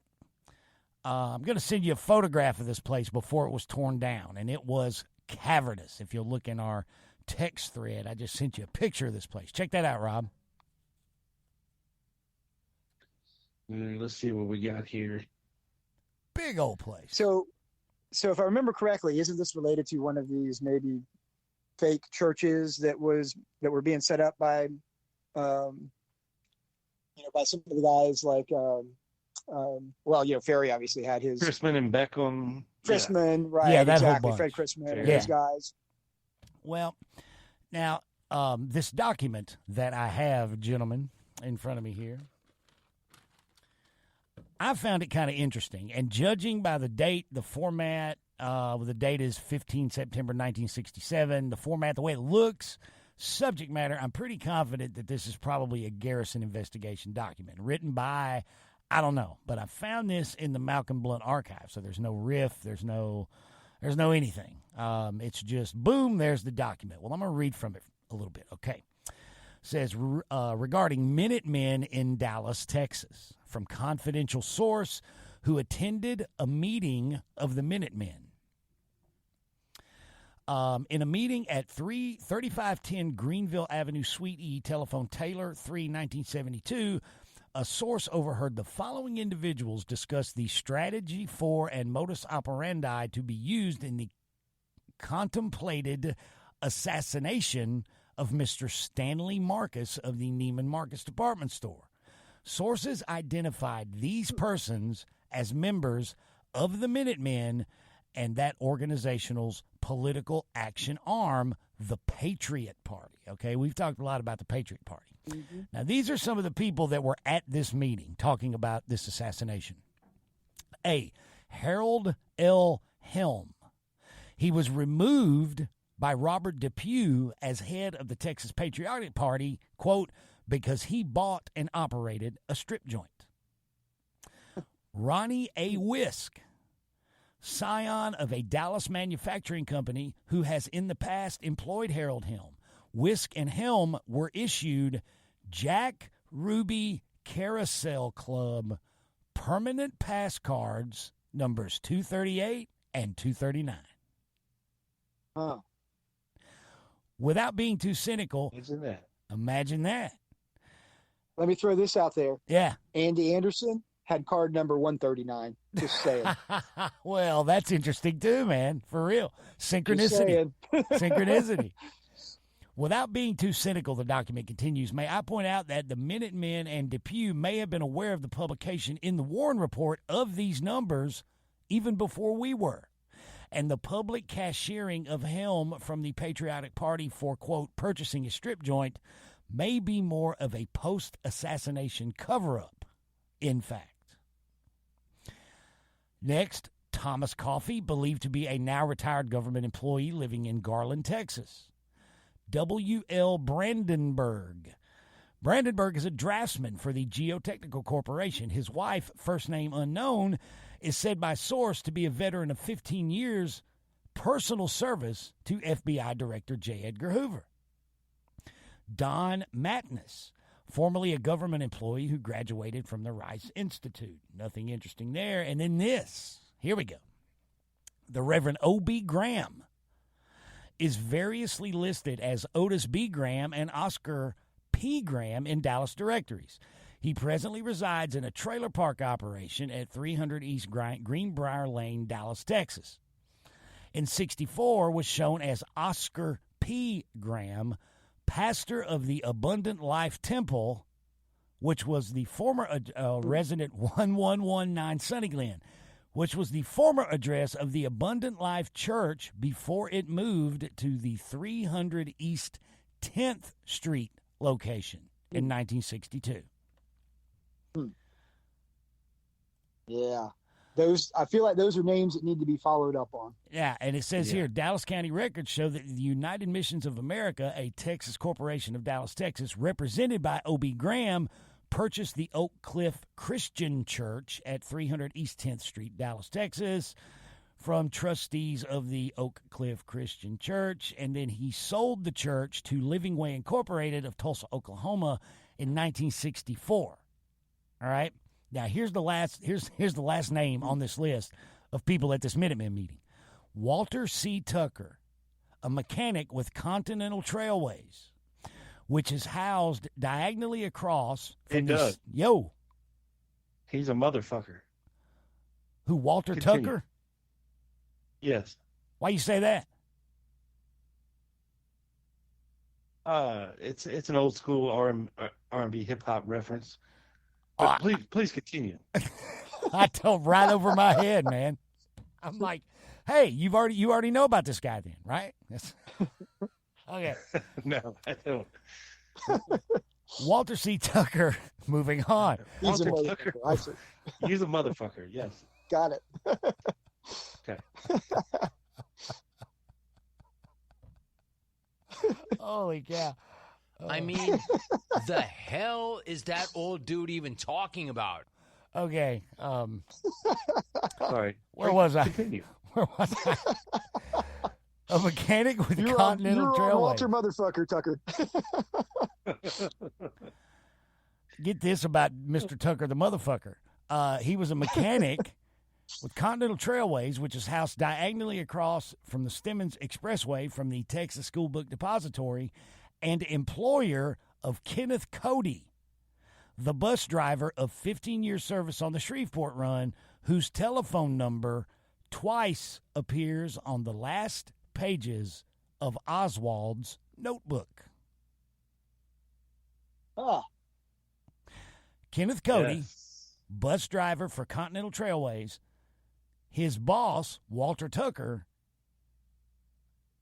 was at this Minuteman meeting.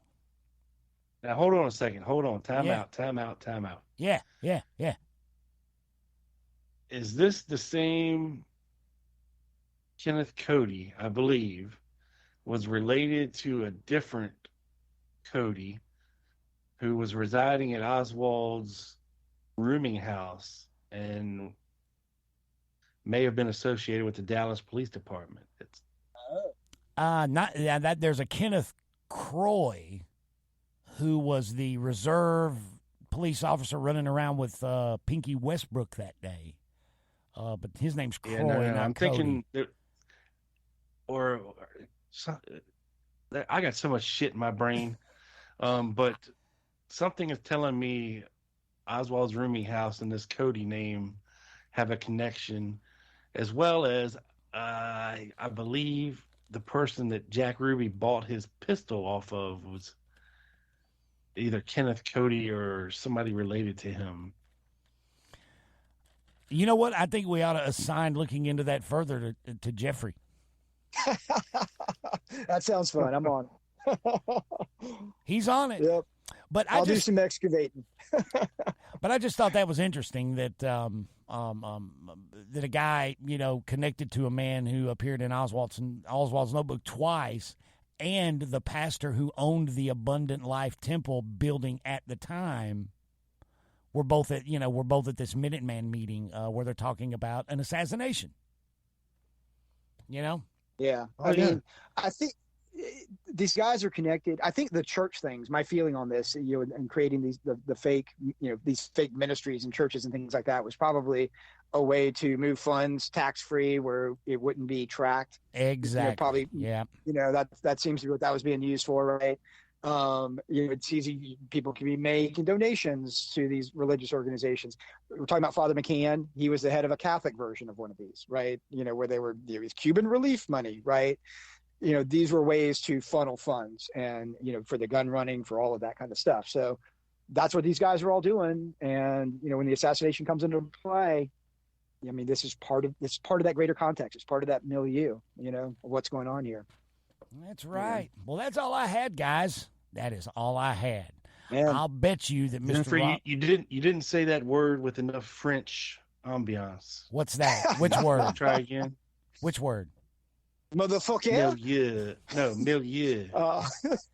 Milieu. Milieu. Yes, thank you.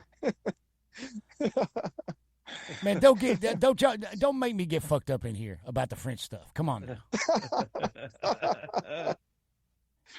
Y'all about to piss me off. You know what? I'm all out of stuff, of weird documents to talk about. But speaking of weird documents, I'll bet you Mr. Rob Clark has a fist full of them for our email segment. Is that true, Rob? Yeah, among other things, a fistful of yes. All right. Well, you want to get the emails, bro? Yes. All right, Play the let's jingle. do it. Oh yes, wait a minute, Mr. Postman. Emails. All right, let me reach into my bag here. Feel around a little bit. Oh, this is a good one to start off with.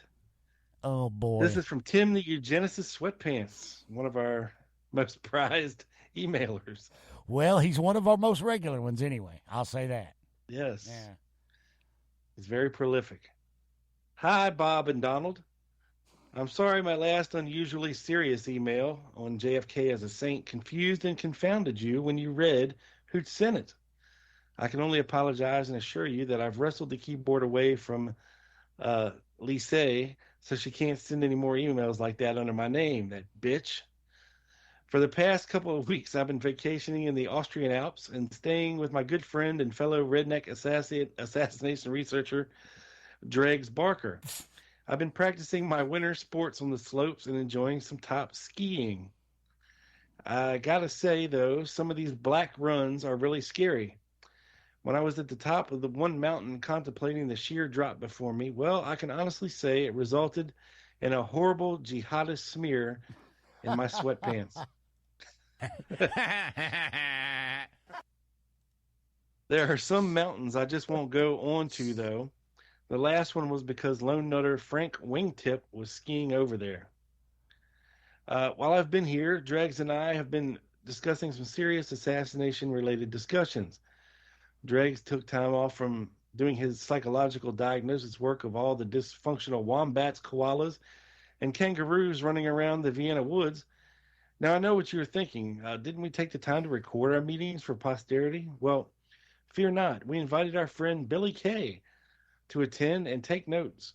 He has excellent shorthand, but he won't trust his transcriptions to any old media like audio, electronic records, paper, or even parchment. Oh, no. After he has taken his notes, he inscribes them onto stone tablets. That way, he says, they'll even survive a nuclear war. It takes him a while, though, it has to be said. Anyway, I wanted to balance the record of my last email and add a major positive of the Kennedy presidency, the space program. Let's face it, that gave us the fantastic invention of Velcro, which keep my shoes fastened magnificently. We'd have to use those laces things, and I for one, couldn't cope with that. By the way, you don't know of any cheap lock-up storage, do you? See, I have to put my car in my garage for the winter.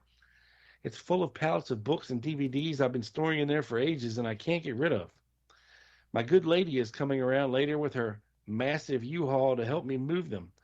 Actually, I need to go and change out of my sweatpants and into my suit and tie, which I always don for such menial labor. You don't own a fucking suit. Stop lying.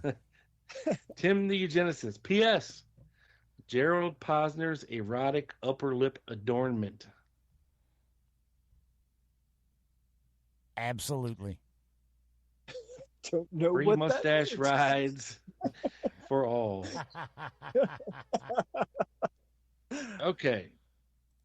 That was Next creepy up, we as have an hell. email from Philip Pratt. Okay. God damn it. Dear Bob and Doug, big fan of the show, and I'm writing about the South Knoll shooter, which has been mentioned recently. Firstly, watch this video of a .22 rifle being shot through a windshield. That Bob shit just cracks me up every time. I know, ain't even these kidding. motherfuckers. To which we have a YouTube link where we can watch a .22 rifle being shot through a windshield. But for the sake of a podcast, I don't really know how to describe it. Secondly, watch this documentary showing the shooting angles and trajectories of the South Knoll as researched by Sherry Feaster. Here's another YouTube link. Hey, Rob. Listen, emailers. Rob. Yes. I think you're about to do exactly what I was about to do. Pray continue. Emailers, you can take your YouTube links and stick them up your ass. We're not watching them. Okay?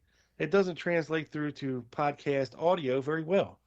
And we don't really have a lot of free time here. This is an audio presentation. So please just explain what the hell the video is saying in a few short words. That'd be great. I'm guessing it explains what happens when a bullet goes through the windshield, which depends on a lot of different factors, I'm sure. The documentary says they shot the first shot through the windshield because they thought the bubble top would be on. Obviously, the headshot came from the side because then the shooter saw there was no bubble top. There is a much later interview with Greer where he said a bullet came through the windshield and just missed him. I am virtually convinced the shooter was in the box truck on Commerce, seen at Z407, or the pickup in front of the truck moving slowly forwards.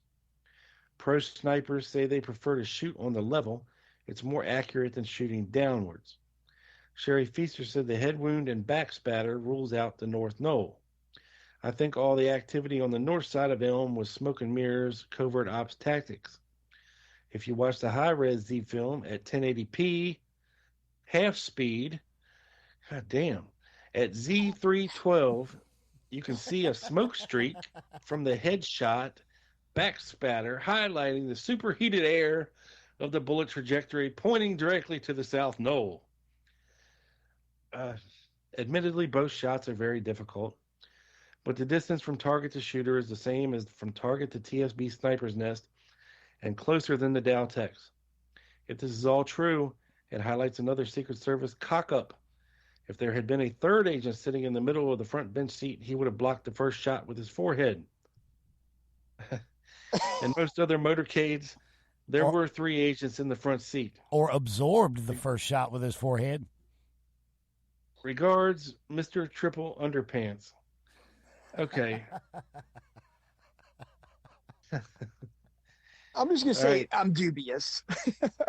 Triple Underpants. Yeah. I mean, I swear, these South Knoll people are just about as adamant as you know, I don't know. I just don't see it. I don't either. I've been to Dallas. I've been on the South Knoll. I've been on the North Knoll.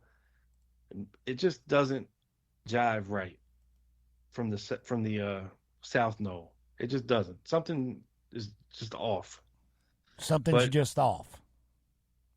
Yeah, and you know when you're watching the Zapruder film, and you're figuring the injuries out, it just makes more sense that it came from the right front rather than the left front. And you can talk about the turns and the curves and the downhill and the trajectories all you want. But seeing it in person will paint a totally different picture for you.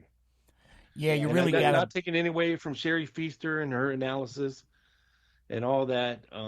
It's very hard to analyze correctly blood spatter from the Zapruder film, you know, regardless of what version you're looking at. No matter how much you slow it down, no matter if you reverse it, flip it, smack it up, flip it down, reverse it, whatever you want to do to it, it's very hard to figure any of that out. So thank you, Mr. Triple Underpants. But your thoughts, people. I agree completely. I don't. In all of these attempts to try and reconstruct trajectories from that film are really just impossible. You can't do it. Or alternatively, you can make it do whatever you want it to do. You know, at the end of the day, even things when the like the Nova, where they did the 3D laser scan, Dealey Plaza, and tried to, and that looks very impressive when they do all of that. Look, I do 3D laser scans in my work all the time, right? We do this kind of stuff. You manipulate these things in software, right? And you can do things like photogrammetry to try and create 3D images and all this stuff. But at the end of the day, you're still creating this stuff, right? You're still taking a 2-dimensional image and trying to turn it into 3-dimensional, and it's never going to be exact. It's certainly never going to be exact enough to come up with bullet trajectories like that of what people are trying to do. You don't know exactly which way his head is turned. You don't know, exactly where the limo is, even if you kind of do. You don't know how fast things are traveling. There's so many factors that would change every calculation that you would try to make. It just can't be done. It's not realistic to try and do this. one of the latest ones that I saw on Facebook the other day is somebody that's pushing this idea that there was a shooter in one of the far, northern windows of the Daltex building, shooting through one of the east side windows of the Texas School Book Depository and then out the 6-story window. So it's actually a Daltex shooter trying to make it look like he was shooting. Yeah, that's a little man. familiar. I believe we've heard that one before. Jesus, right? Yeah. I mean, this is where this kind of thinking goes, right? I mean, it was Doug Horn that said, at a certain point at the end of the day, you got to just get out of Dealey Plaza. Once you understand there's more than one shooter, there's a conspiracy, you want to start to understand things, you got to get out of Dealey Plaza, right? And do the things that you guys have been doing on your podcast, right? Well, looking at the history, looking at the context. I'm looking at the history and the context of people who may have been in Dealey Plaza, so who may have been, you know what I mean? So that's I'm kind of still there, yes, but that's okay. Correct. I mean, at the end of the day, does it matter if that bullet from the front, hit him here or 2 inches over here on his skull? Does it matter if this particular bone fragment came from this particular place at the end of the day? Not really. What matters is what you just said. Who pulled that trigger, right? Who hired the guy that pulled the trigger? Who put them in that place? Who was part of the plan? If you can find one, you can find the rest. It's kind of my thing. But I think eventually, my thing is what I tell people is if you got to get out of Langley. That's what you got to do. You got to get off the quote unquote fucking farm. There you go. There you go. Yeah. That's right. Yeah, so, anyway, CIA.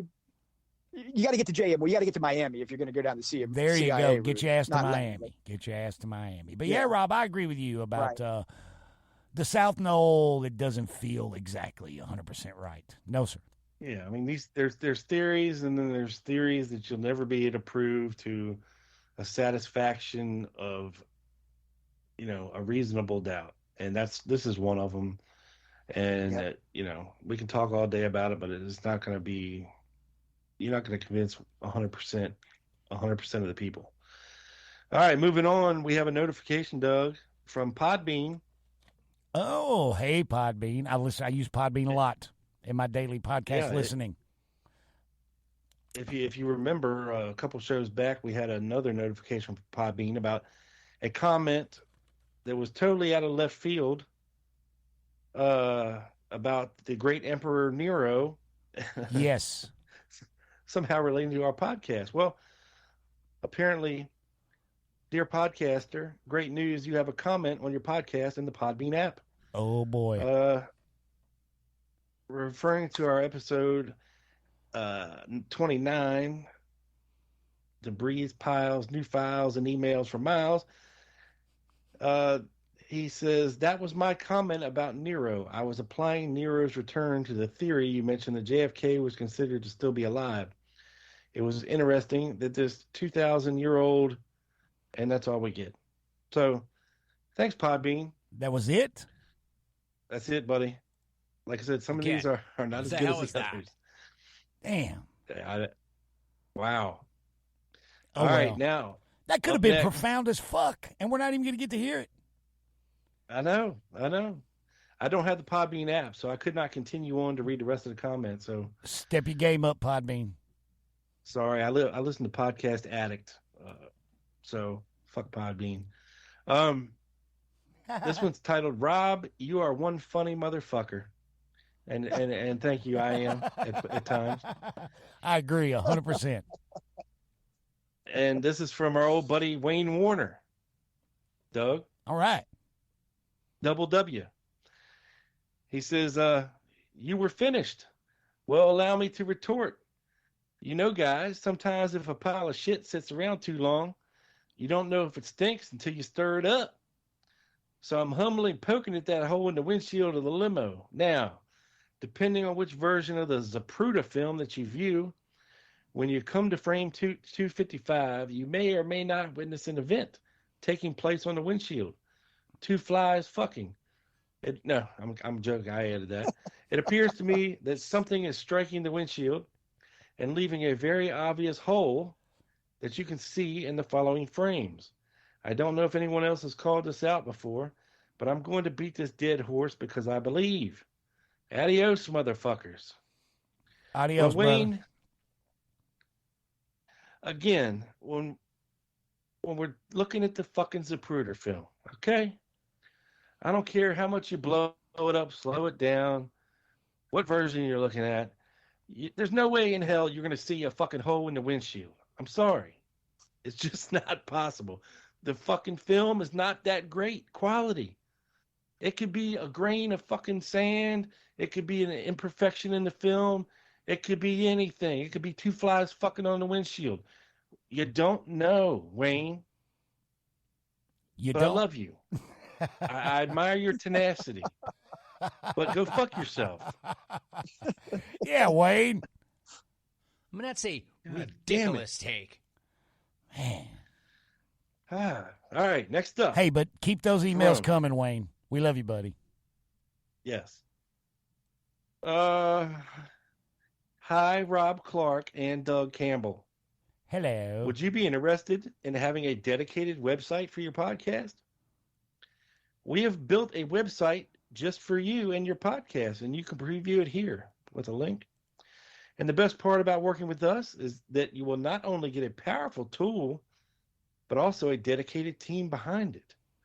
Our team of expert developers work with you to design and manage your website, getting you back to running your podcast. Are you interested in hearing more about how to customize this website and make it yours? There are no upfront investments, no contracts to sign, and no commitment on your side just to try it out. Best, Gentaurus Viticus. Easy for you to say. Again, Gentaurus Viticus, go fuck yourself. We're good without a website, right, Doug? I mean, we don't need a website. The last fucking thing we need is anything else to do that relates to podcasting. We're full. Yes. We're busy. Yes. We got too much shit going on now. Holy shit. But it was All nice right, of you next to up. build us that gratis fucking website there. Yeah. Hell yeah. I'm sure it costs something down the road. All right, next up is from Anthony Thrip. Anthony Thrip. Thrip? Hey, Thrip. Hey, guys. I think the last 3 shows are the best you have ever done. Awesome information. Thank you, Anthony. I can listen to Bart Camp all day. I love hearing him talk about the Dallas police. He speaks with such disdain for them. It's hilarious. A few quick hits. So, if we think there were 2 teams and possibly a backup team to ensure that if anything went wrong, they could take action, the one part I don't understand is where does the Ruby connection come into play? Who rang Ruby and said, go down to the police station and shoot Oswald? Why Ruby and not someone from the backup team to do the dirty work? If you could make a movie about the life of it. All right, well, let's answer that first. So, fellas, do you have an answer for that? Why Ruby and not someone from the backup team to do the dirty work? I wish I had an answer to that question. I seem to remember that there were some phone calls or phone numbers that connected to both Ferry and Ruby that were called from in a time frame around the assassination. But honestly, I don't have an answer for that. Like, who could have called Ruby? I just don't know. But somebody did. I'll give you my speculative answer. All right, with the caveat, this is speculation. Right. We know Ruby's mob connections, obviously, right? And he had dinner with Joe Campisi right after the assassination. I feel like Ruby's role was probably on the logistics side, tying in, because of his connections with, on the police, the Dallas police. Whatever his role was, I feel like it was probably a pretty minor one prior to the assassination. Afterwards, when Oswald fucked up and got arrested, whatever, they're supposed to probably get him out of the country, like Martino said, maybe get, where it would look like he was going to Cuba, but he would get killed, right? That didn't happen. He got arrested. So everything went south at that point. At that point, they were making it up as they went along. They had to get rid of him. The only person that could probably do that was Ruby because of his police connections, because he had dirty cops. He had cops on the take there. He was probably the bag man, right? Yeah.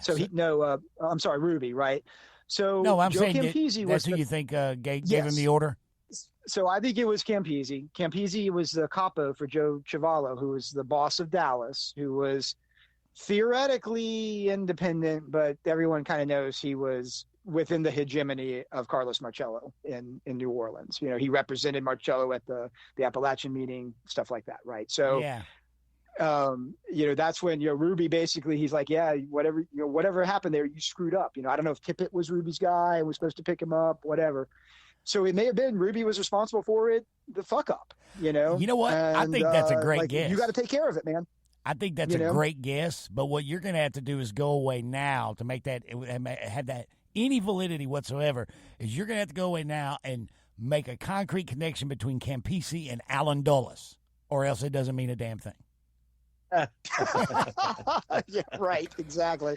I was being facetious, of course. He's one of the first guys that visits him in jail afterwards too, right? Yeah. You know, to like, you know, keep your mouth shut, do your thing, you'll get taken care of. I was being a smart ass, but I think that's a damn good guess. I know you for were. For real, man.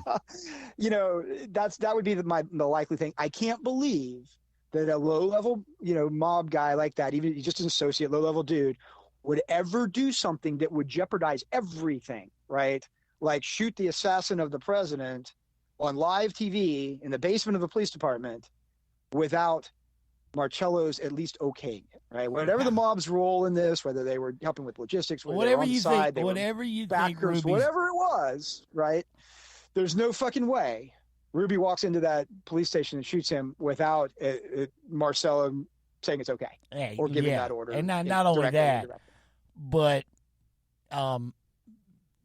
there's no way in hell he did that because of being overcome with grief. There's no way. That's not why it happened. No, he was ordered. He was ordered. No way. Hey, Rob, but that would be my guess. Rob, for now, I'm going with his guess because I really don't have anything else more concrete or that sounds as good at this point. So, yeah. Well, you know, I was thinking about this and, going back, like, okay, so mob related. Of course, you're not going to want anybody within the family to be able to be associated with any of this shit, right? So, but you do know low-level piece of shit scumbags like Jack Ruby, you know, who's involved in drugs and whores and gun running and whatever. But he's not a made guy. He's not, but he, he might do some work for you sometimes in certain areas of business. So this might be a guy you might contact to say, okay, hey, should Oswald make it out of that fucking the school book depository alive, he needs to be taken care of. Okay, so you set up this thing, you got a good rapport, with a dirty cop who maybe needs to make some extra money because he's got kids at home, he's got second jobs, he might have a side piece that's pregnant. So anyway, you figure out, because whatever Tippett was doing that day, I mean, he was allegedly seen right outside, right over the viaduct on Houston Street at that Gloco gas station waiting for Oswald to start walking home. Waiting for somebody to get out, waiting for him to get off that bus. Or get off the bus. Get off the bus or walk by or something. All right. That didn't happen. Oswald made it back to his rooming house and to the Texas Theater. All right. So, and I don't know if there was a contingency plan, okay, with the Tippett thing. Maybe Crayford was sent to meet Oswald at the Texas Theater as a secondary backup plan to take care of Oswald if he slipped through the Tippett dragnet. Crayford was supposed to kill Oswald, but fucked up and shot Tippett. And then when they got to the theater, he out of town. He couldn't shoot. He couldn't shoot Oswald in front of all these people and cops. Dude, I think I know where you're going. Then he freaks out, throws up, splits town, and then because it was delegated to Crayford by Ruby, now from the higher ups, suddenly it falls on Ruby. This is your fuck up, buddy. You got to fix this. Yes. Wow. Whether those details are right or not, either way, it looks like that fuck up fell to Ruby when it shouldn't have been before. However it happened, it fell to right? Ruby. Yeah. Dude, that's some good thinking, Mr. Rob. Ruby killing Oswald was not part of the plan. That was after the fact. Something, whatever went wrong, and I like the Crayford thing. I do. I really do like that hypothesis. It fell on Ruby. Ruby was throwing up, right? When he found out he was going to have to do this. He was physically sick, you know? Yeah. And he hemmed and hawed. He could have done it. He could have done it in the police station way earlier. Yeah, he tried. He chickened out. Maybe tried to go in. He tried to go in the room where he was being questioned at one point. The press conference. He waited till the last possible moment, because from that point on, Oswald ain't gonna be in that building anymore. Yep. Yeah. Right. He was doing everything to psych himself up to have to do this. You know? Scared to death, nervous. He waited till he couldn't wait anymore. Yeah. I'll say this: the Campisi dinner that he had. Right. He had dinner with Campisi at the Egyptian restaurant. It's possible. The obvious thing is like that's where he's getting the order. It could possibly be the other way around. It could possibly be that he was being forced to do this from somebody else.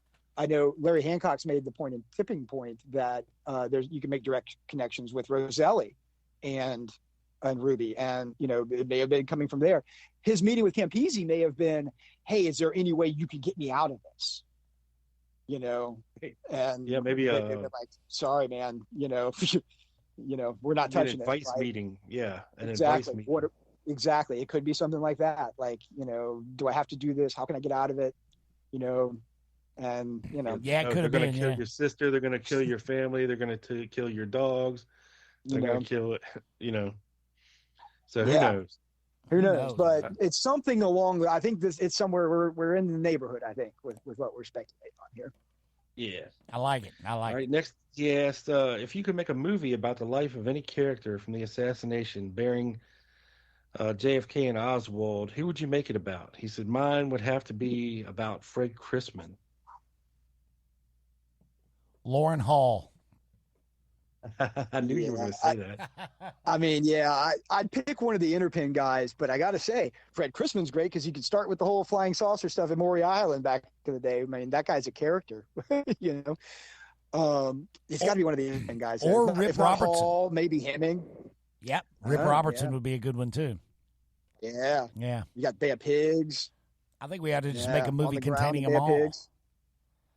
Yeah. This needs to be a Netflix series. The Beckham story would be a good movie. Yep. It would. Yeah. Yeah. This is 2022. Wouldn't it be neat if we set had an 8-year plan that by 2020 we're going to bring the next benchmark in assassination cinema. We're just going to write the fucking thing, man. That's what we're going to do. Look for it in 8 years.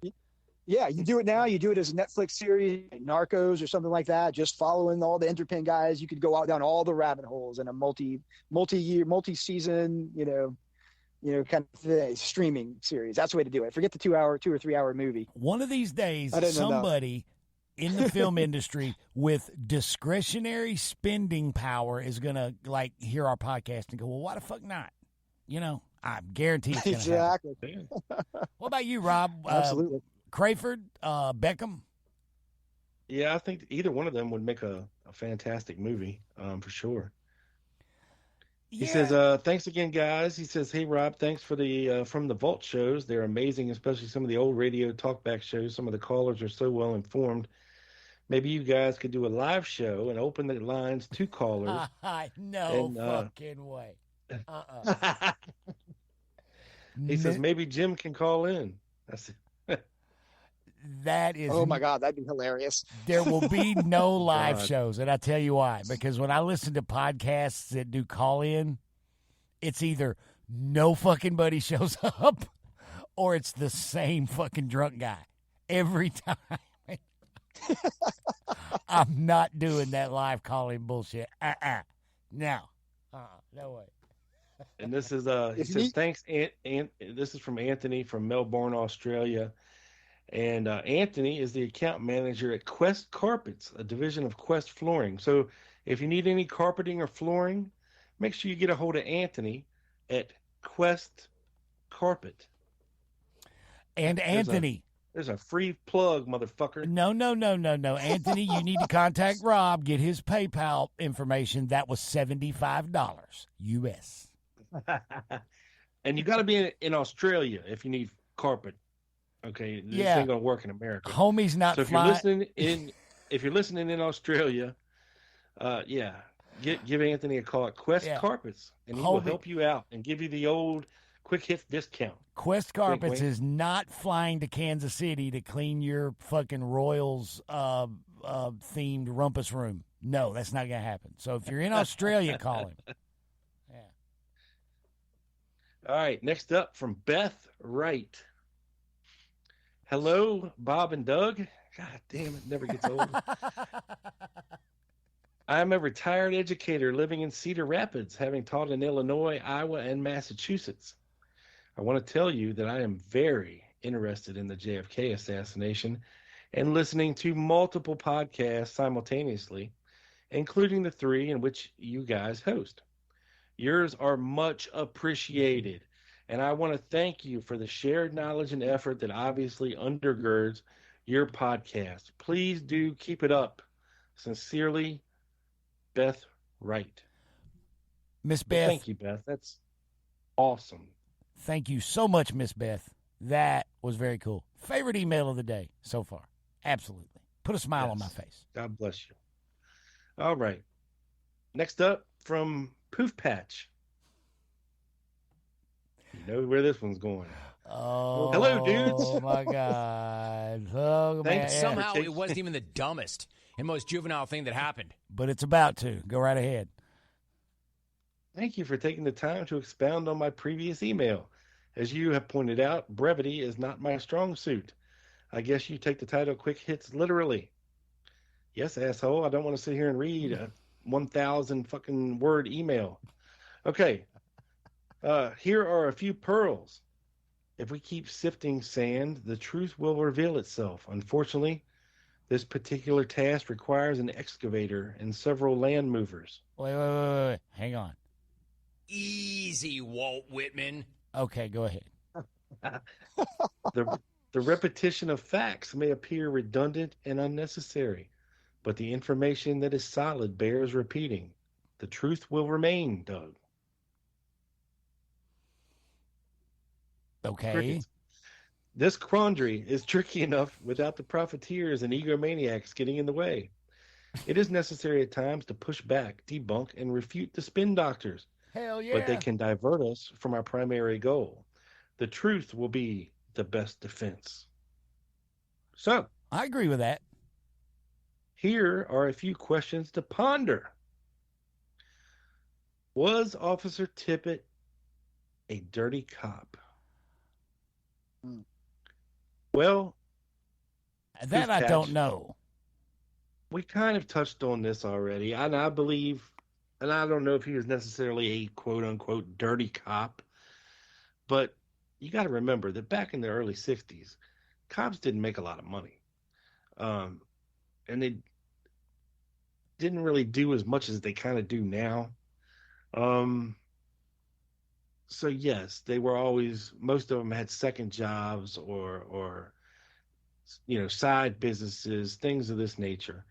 So I don't know if it's necessarily dirty to want to make a little extra money. Maybe some of the things they had to do to make that extra money were dirty, but I don't know that he was a dirty cop per se. I wouldn't necessarily say that. Then he asked, can we connect the dots from Tippit to Ruby? Which, of course, we've touched on too. Ruby had contact with many members of the Dallas Police Department. They were frequenters at his establishments, from the Silver Spur or whatever the fuck it was called to the Carousel Club. I believe Officer Tippit had, the Carousel Club card number 69. That's a lie. I just made that up. It is safe to say. Nice. I'm like all in and shit. I'm like, really? God damn. I had you motherfuckers hook, line, and I got card number 420 over here, so I'm just. It is safe to say that Ruby was connected to the mob and informing the FBI. I find it hard to believe that the mob and the FBI were not keeping tabs on Ruby. He was double dipping, a dangerous game to play. Ruby appeared to be very concerned about those who had knowledge of his gun-running activities, especially those named Davis, referring to Thomas Eli Davis. Mm-hmm. Is it possible that some of the FBI agents were also on the take, i.e. compromised? Sure. Sure, it's possible. Anything's possible. Anything is possible. But you got to remember, folks, this is back in the day of Hoover's FBI. And not many of those FBI agents were, they took their shit serious. Hoover ran a tight ship from the top down. Damn right. So the odds of it are pretty slim. It says it is clear that Ruby needed to silence Oswald. Was Oswald aware that Ruby was running guns to Cuba? Who the fuck knows, and does it fucking matter? I don't know. I have no idea. Do we have a connection from Ruby to Trafficante or Marcelo? Well, yeah. Well, yeah, Ruby visited him in Cuba. Mm-hmm. Yeah. Yeah. From Ruby to Marcelo, sure. Ruby was involved in a lot of these strip clubs in the seedier side of New Orleans, of which I'm sure Carlos Marcelo had a finger or two in, literally. When it came to trading talent and girls. So sure, I'm sure they would have known each other. Absolutely. If not acquainted with understand, as someone who grew up in Pensacola on the Gulf Coast, Marcello's, we talk about being the boss of New Orleans. He was the boss of the Gulf Coast, is a better way to describe his area, and until he got slowly, the Dixie Mafia kind of took over. But he controlled all of that. If you were dealing in women or drugs or whatever, you were at least kicking up, if not working directly, as part of his organization. Yeah, I'd say there's definitely a connection. Yeah. Then it says, it appears the FBI was keeping tabs on Oswald in both New Orleans and Dallas. This is true. The FBI appeared to be closely monitoring his movements. This is true.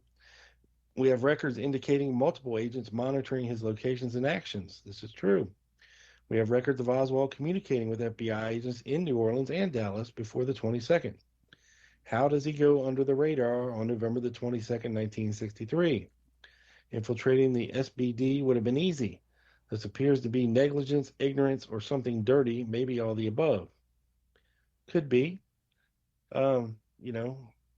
Again, after the assassination, the FBI probably wouldn't want anybody to fucking know the kind of tabs that they were keeping on Oswald, because then the question could come back to them, well, why wasn't he on your radar?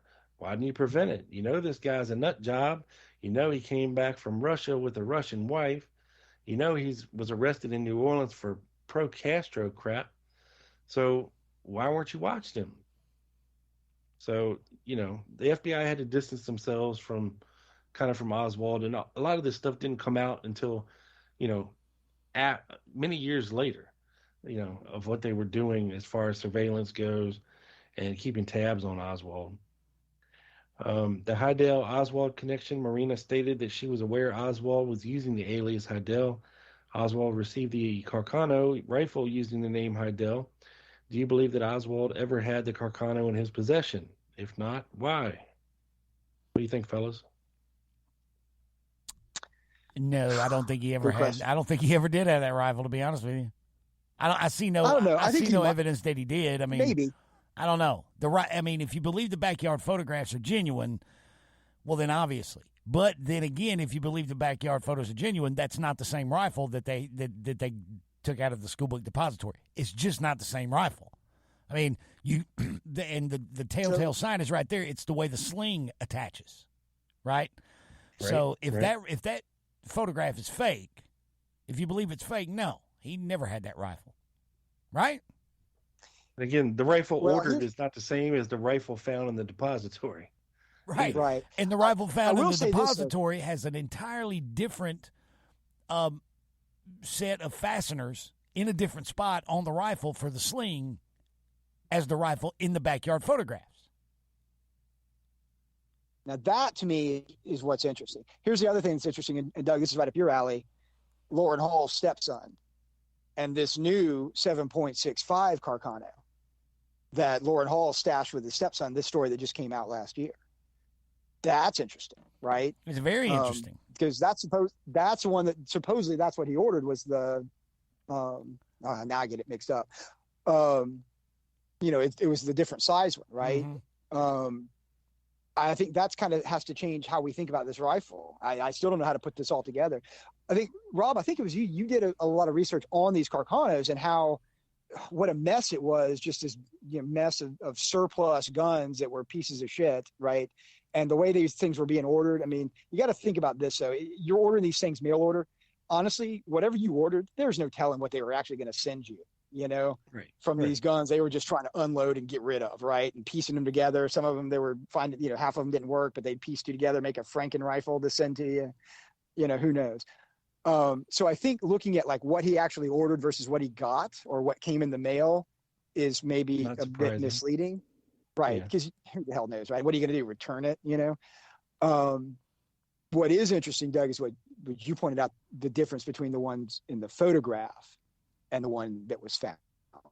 That's intriguing. I would look to see this gun that Lauren Hall's kids have and see if that matches the backyard photograph. Wouldn't that be interesting? Yeah. Yes. Yeah. And I think also with this rifle, Oswald could have planted it in the TSBD, unwittingly, to whatever, or anybody could have planted it in there for sure, to tie this rifle back to Heidel, via the serial number through Klein's and all that happy stuff. But yeah, again, it's a who knows kind of situation. And he says, I leave you with the words of Herbert Spencer. There is a principle which is a bar against all. All right, never mind. I'm not reading that. Poof patch. Go screw. Time's tight. Fuck. He of the voluminous emails. Yeah. Next one is from Poof Patch as well. Oh boy. God damn it. Poof Patch, we're almost at 3 hours, man. Come on. I know. Lay off, dude. I will include my question first. Let's imagine it's 1963 and we are police officers. Hey, we're role-playing now, folks. We're looking for a suspect. We locate and attempt to apprehend the suspect. As we approach the suspect, he pulls out a weapon, points, and attempts to fire at you, but the gun doesn't go off. What would you do? Well, I'd pull my gun and I'd shoot him in the fucking head. What would you guys do? I would tase him. I would taser his ass. They didn't have tasers in 1963. Oh, that'd probably blast him. Right. If you had a suspect pull a gun and try to shoot you, you would pull your gun and shoot. You'd be I'm like, guessing. Yeah, well, yeah, but at that point, you'd be pissed off. Like, you just tried to shoot me, you bastard. And then I'll show you. Yeah. Right. Yeah. But maybe the second time I wouldn't misfire. According to the story, they were already there, right? I heard that. Yeah. They were already wrestling on the ground though. So I mean, who knows? You're already because I think that was the situation. That's what pulled out. It's not like grappling with the, or whatever. Probably trying to get the gun out of his hand, And the next part of this, I will apologize to Poof Patch for. We need to edit this for time purposes, but he talks about Oswald and the Albert Schweitzer College deal. He says he doesn't really have a question, but I was listening to your podcast and the college was mentioned, so I did a little digging. The following two links are images of his application to said college and an article covering details about the events surrounding his trip to Europe. Yeah, I don't know what to make about this whole Albert Schweitzer College thing. I mean, and I don't even know how Oswald could have ever known about this college even existing. So, and Switzerland didn't even know this college existed either. When the Warren Commission allegedly contacted Switzerland to figure out more about this Albert Schweitzer College. I think it was probably his handler handed him a thing and said, "Here, fill this out. What is it? Don't worry about it." Yeah. They had to do a little research to find this college. Yeah. I mean, it was probably one of these one building colleges, like a one room schoolhouse, but it's very weird stuff. But it all screams to me, of tradecraft and smoke and mirrors and things of that nature. Yeah. And which brings us to our last email from William Thielen. Hey guys, I'm a regular listener of your podcast, Quick Hits, and the Lone Gunman podcast. I was going to say, damn, what about Doug? And he says, I also listen to Doug on the Dallas Action. I was about to start cussing. Okay, good. I was recently, what the fuck? I was recently replaying an older episode of yours in Quick Hits episode number 22, Timelines, Fine Lines, and Cross Lines, posted on YouTube, June 20, blah, blah, blah, at 1:21, 1 minute, 21 seconds into the podcast. God damn, man. Okay. You discussed the 8mm film taken by John Martin from Minnesota. You read a lot of interview from a document you had found regarding this film showing General Walker's house, the Oswald scuffle in New Orleans, and footage taken from the postal annex on Houston Street on November 22nd. Could you please send me a copy of that document? No, fucker. Look it up yourself. I would like to research this a little more. Then go research it, dude. We're not in the business of sending documents. I don't even know what the hell. I threw everything away after a show. I couldn't even tell you where I got it. Sorry. I could probably find what I had if I looked hard enough. Google the shit, Bill. I'm sorry. I would greatly appreciate any documents you could provide me regarding this 8mm film taken by John Martin. You can see it on the 6th Floor Museum website. Yep. That's about all I can tell you about it, John, or Bill. Sorry, shit. Bill, go to the Weisberg archive and enter John T. Martin into the little search box, and a file will pop up that's got a few things in there. Yeah, as a matter of fact, I would say everything we read about it that day is probably in that Weisberg archive, Hood College, Harold Weisberg archive. Just type in John T. Martin. Likely, and, dude, it'll pop up. Keep up the good work. You always have good information. Sincerely, Bill. Thank you, Bill. Thank you, Bill. We appreciate that, buddy. Yes. God bless you, and happy hunting. Happy researching. Use your tools, man. Dig in there. Oh, actually, that's not the last one. Hold on.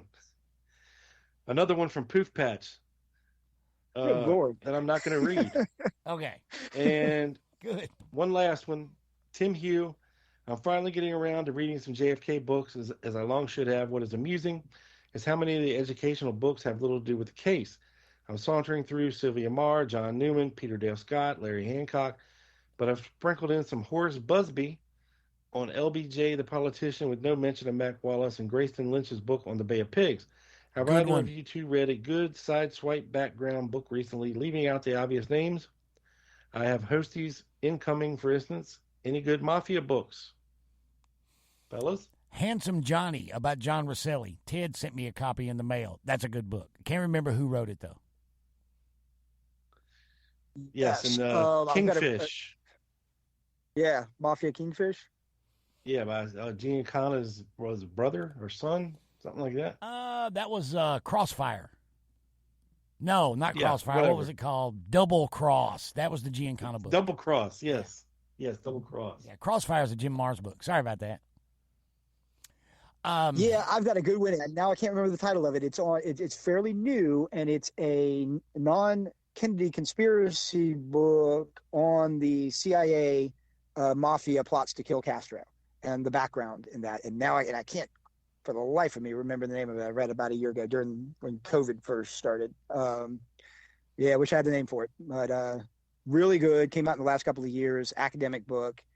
And reading it, you get a real understanding of that whole the context of the CIA mafia plot, where it came from with Mayhew and all that good stuff. All right, that is officially it for the emails. And if you would like to email us, folks, with your either funny or informative or extremely long and multiple emails, feel free to do so at quickhitsjfk@gmail.com, and we shall read, comment, and ridicule here on the show live. And guys, send us an email, because this is the only place in the world where that the man in charge of the email segment will read literally any fucking thing. So your email's going to get read and addressed. I mean, there's no sending it in and then never hearing again. You know that's not going to happen with us. Right, Rob? That's right. Even no matter what it says, even if it's from some asshole trying to give us a website, we'll read it. Yes. Or some asshole inquiring into how we had such unmitigated gall and unprecedented nerve to ask an archaeologist what the fuck he thought about his shit. By God. Love it. And on that note, Jeffrey, thanks for joining us, buddy. This has been a blast. Man. A blast. Yes, thank you, Jeffrey. Oh, this was great, man. I thank you guys so much for having me on. I had an awesome time. Really loved it. This was cool. Cool, man. We will invite you back again in the future. Count on that. I'll be there. All right. You already gave me some homework, so I'll be back. That's right. You got homework. Yeah. There's the music. I heard it. There it is. Hey, thanks again to our guest, Mr. Shanks. And remember, guys, you can catch my podcast, The Dallas Action, presented by Wall Street Window, everywhere you find quality badass podcasts. Like this show, another fine history podcast from Drop D Podcast Productions from the heart of Music Row, Music City, USA. Robbo. Yes, and you can find my show, The Lone Gunman Podcast, the same place you're listening to this, even Podbean, for fuck's sake. Follow along on Twitter at The Lone Gunman 7 or on Facebook. Just search for The Lone Gunman Podcast. You'll find the page. Like it, follow along. You'll be up to date. Even Spreaker.com. Subscribe to the show. You get notified first as soon as an episode drops. So for Doug Campbell and Jeffrey Shanks, this is Rob Clark saying tune in again next time when, after listening to the latest episode of this very podcast, we'll hear Jim DiEugenio say, They're doing everything. I mean, it's during the Olympics. I mean, there's no. I mean, look, it's terrible.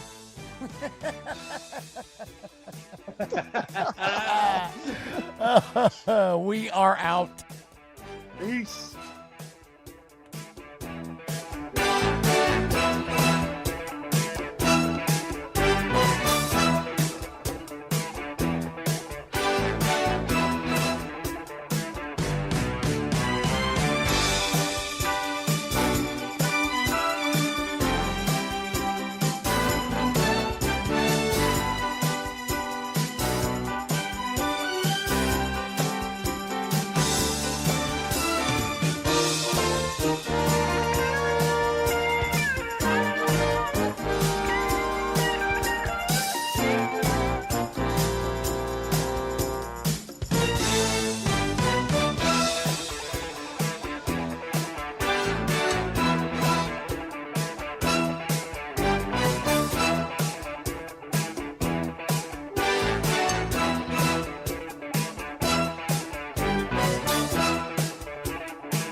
Le Croissant.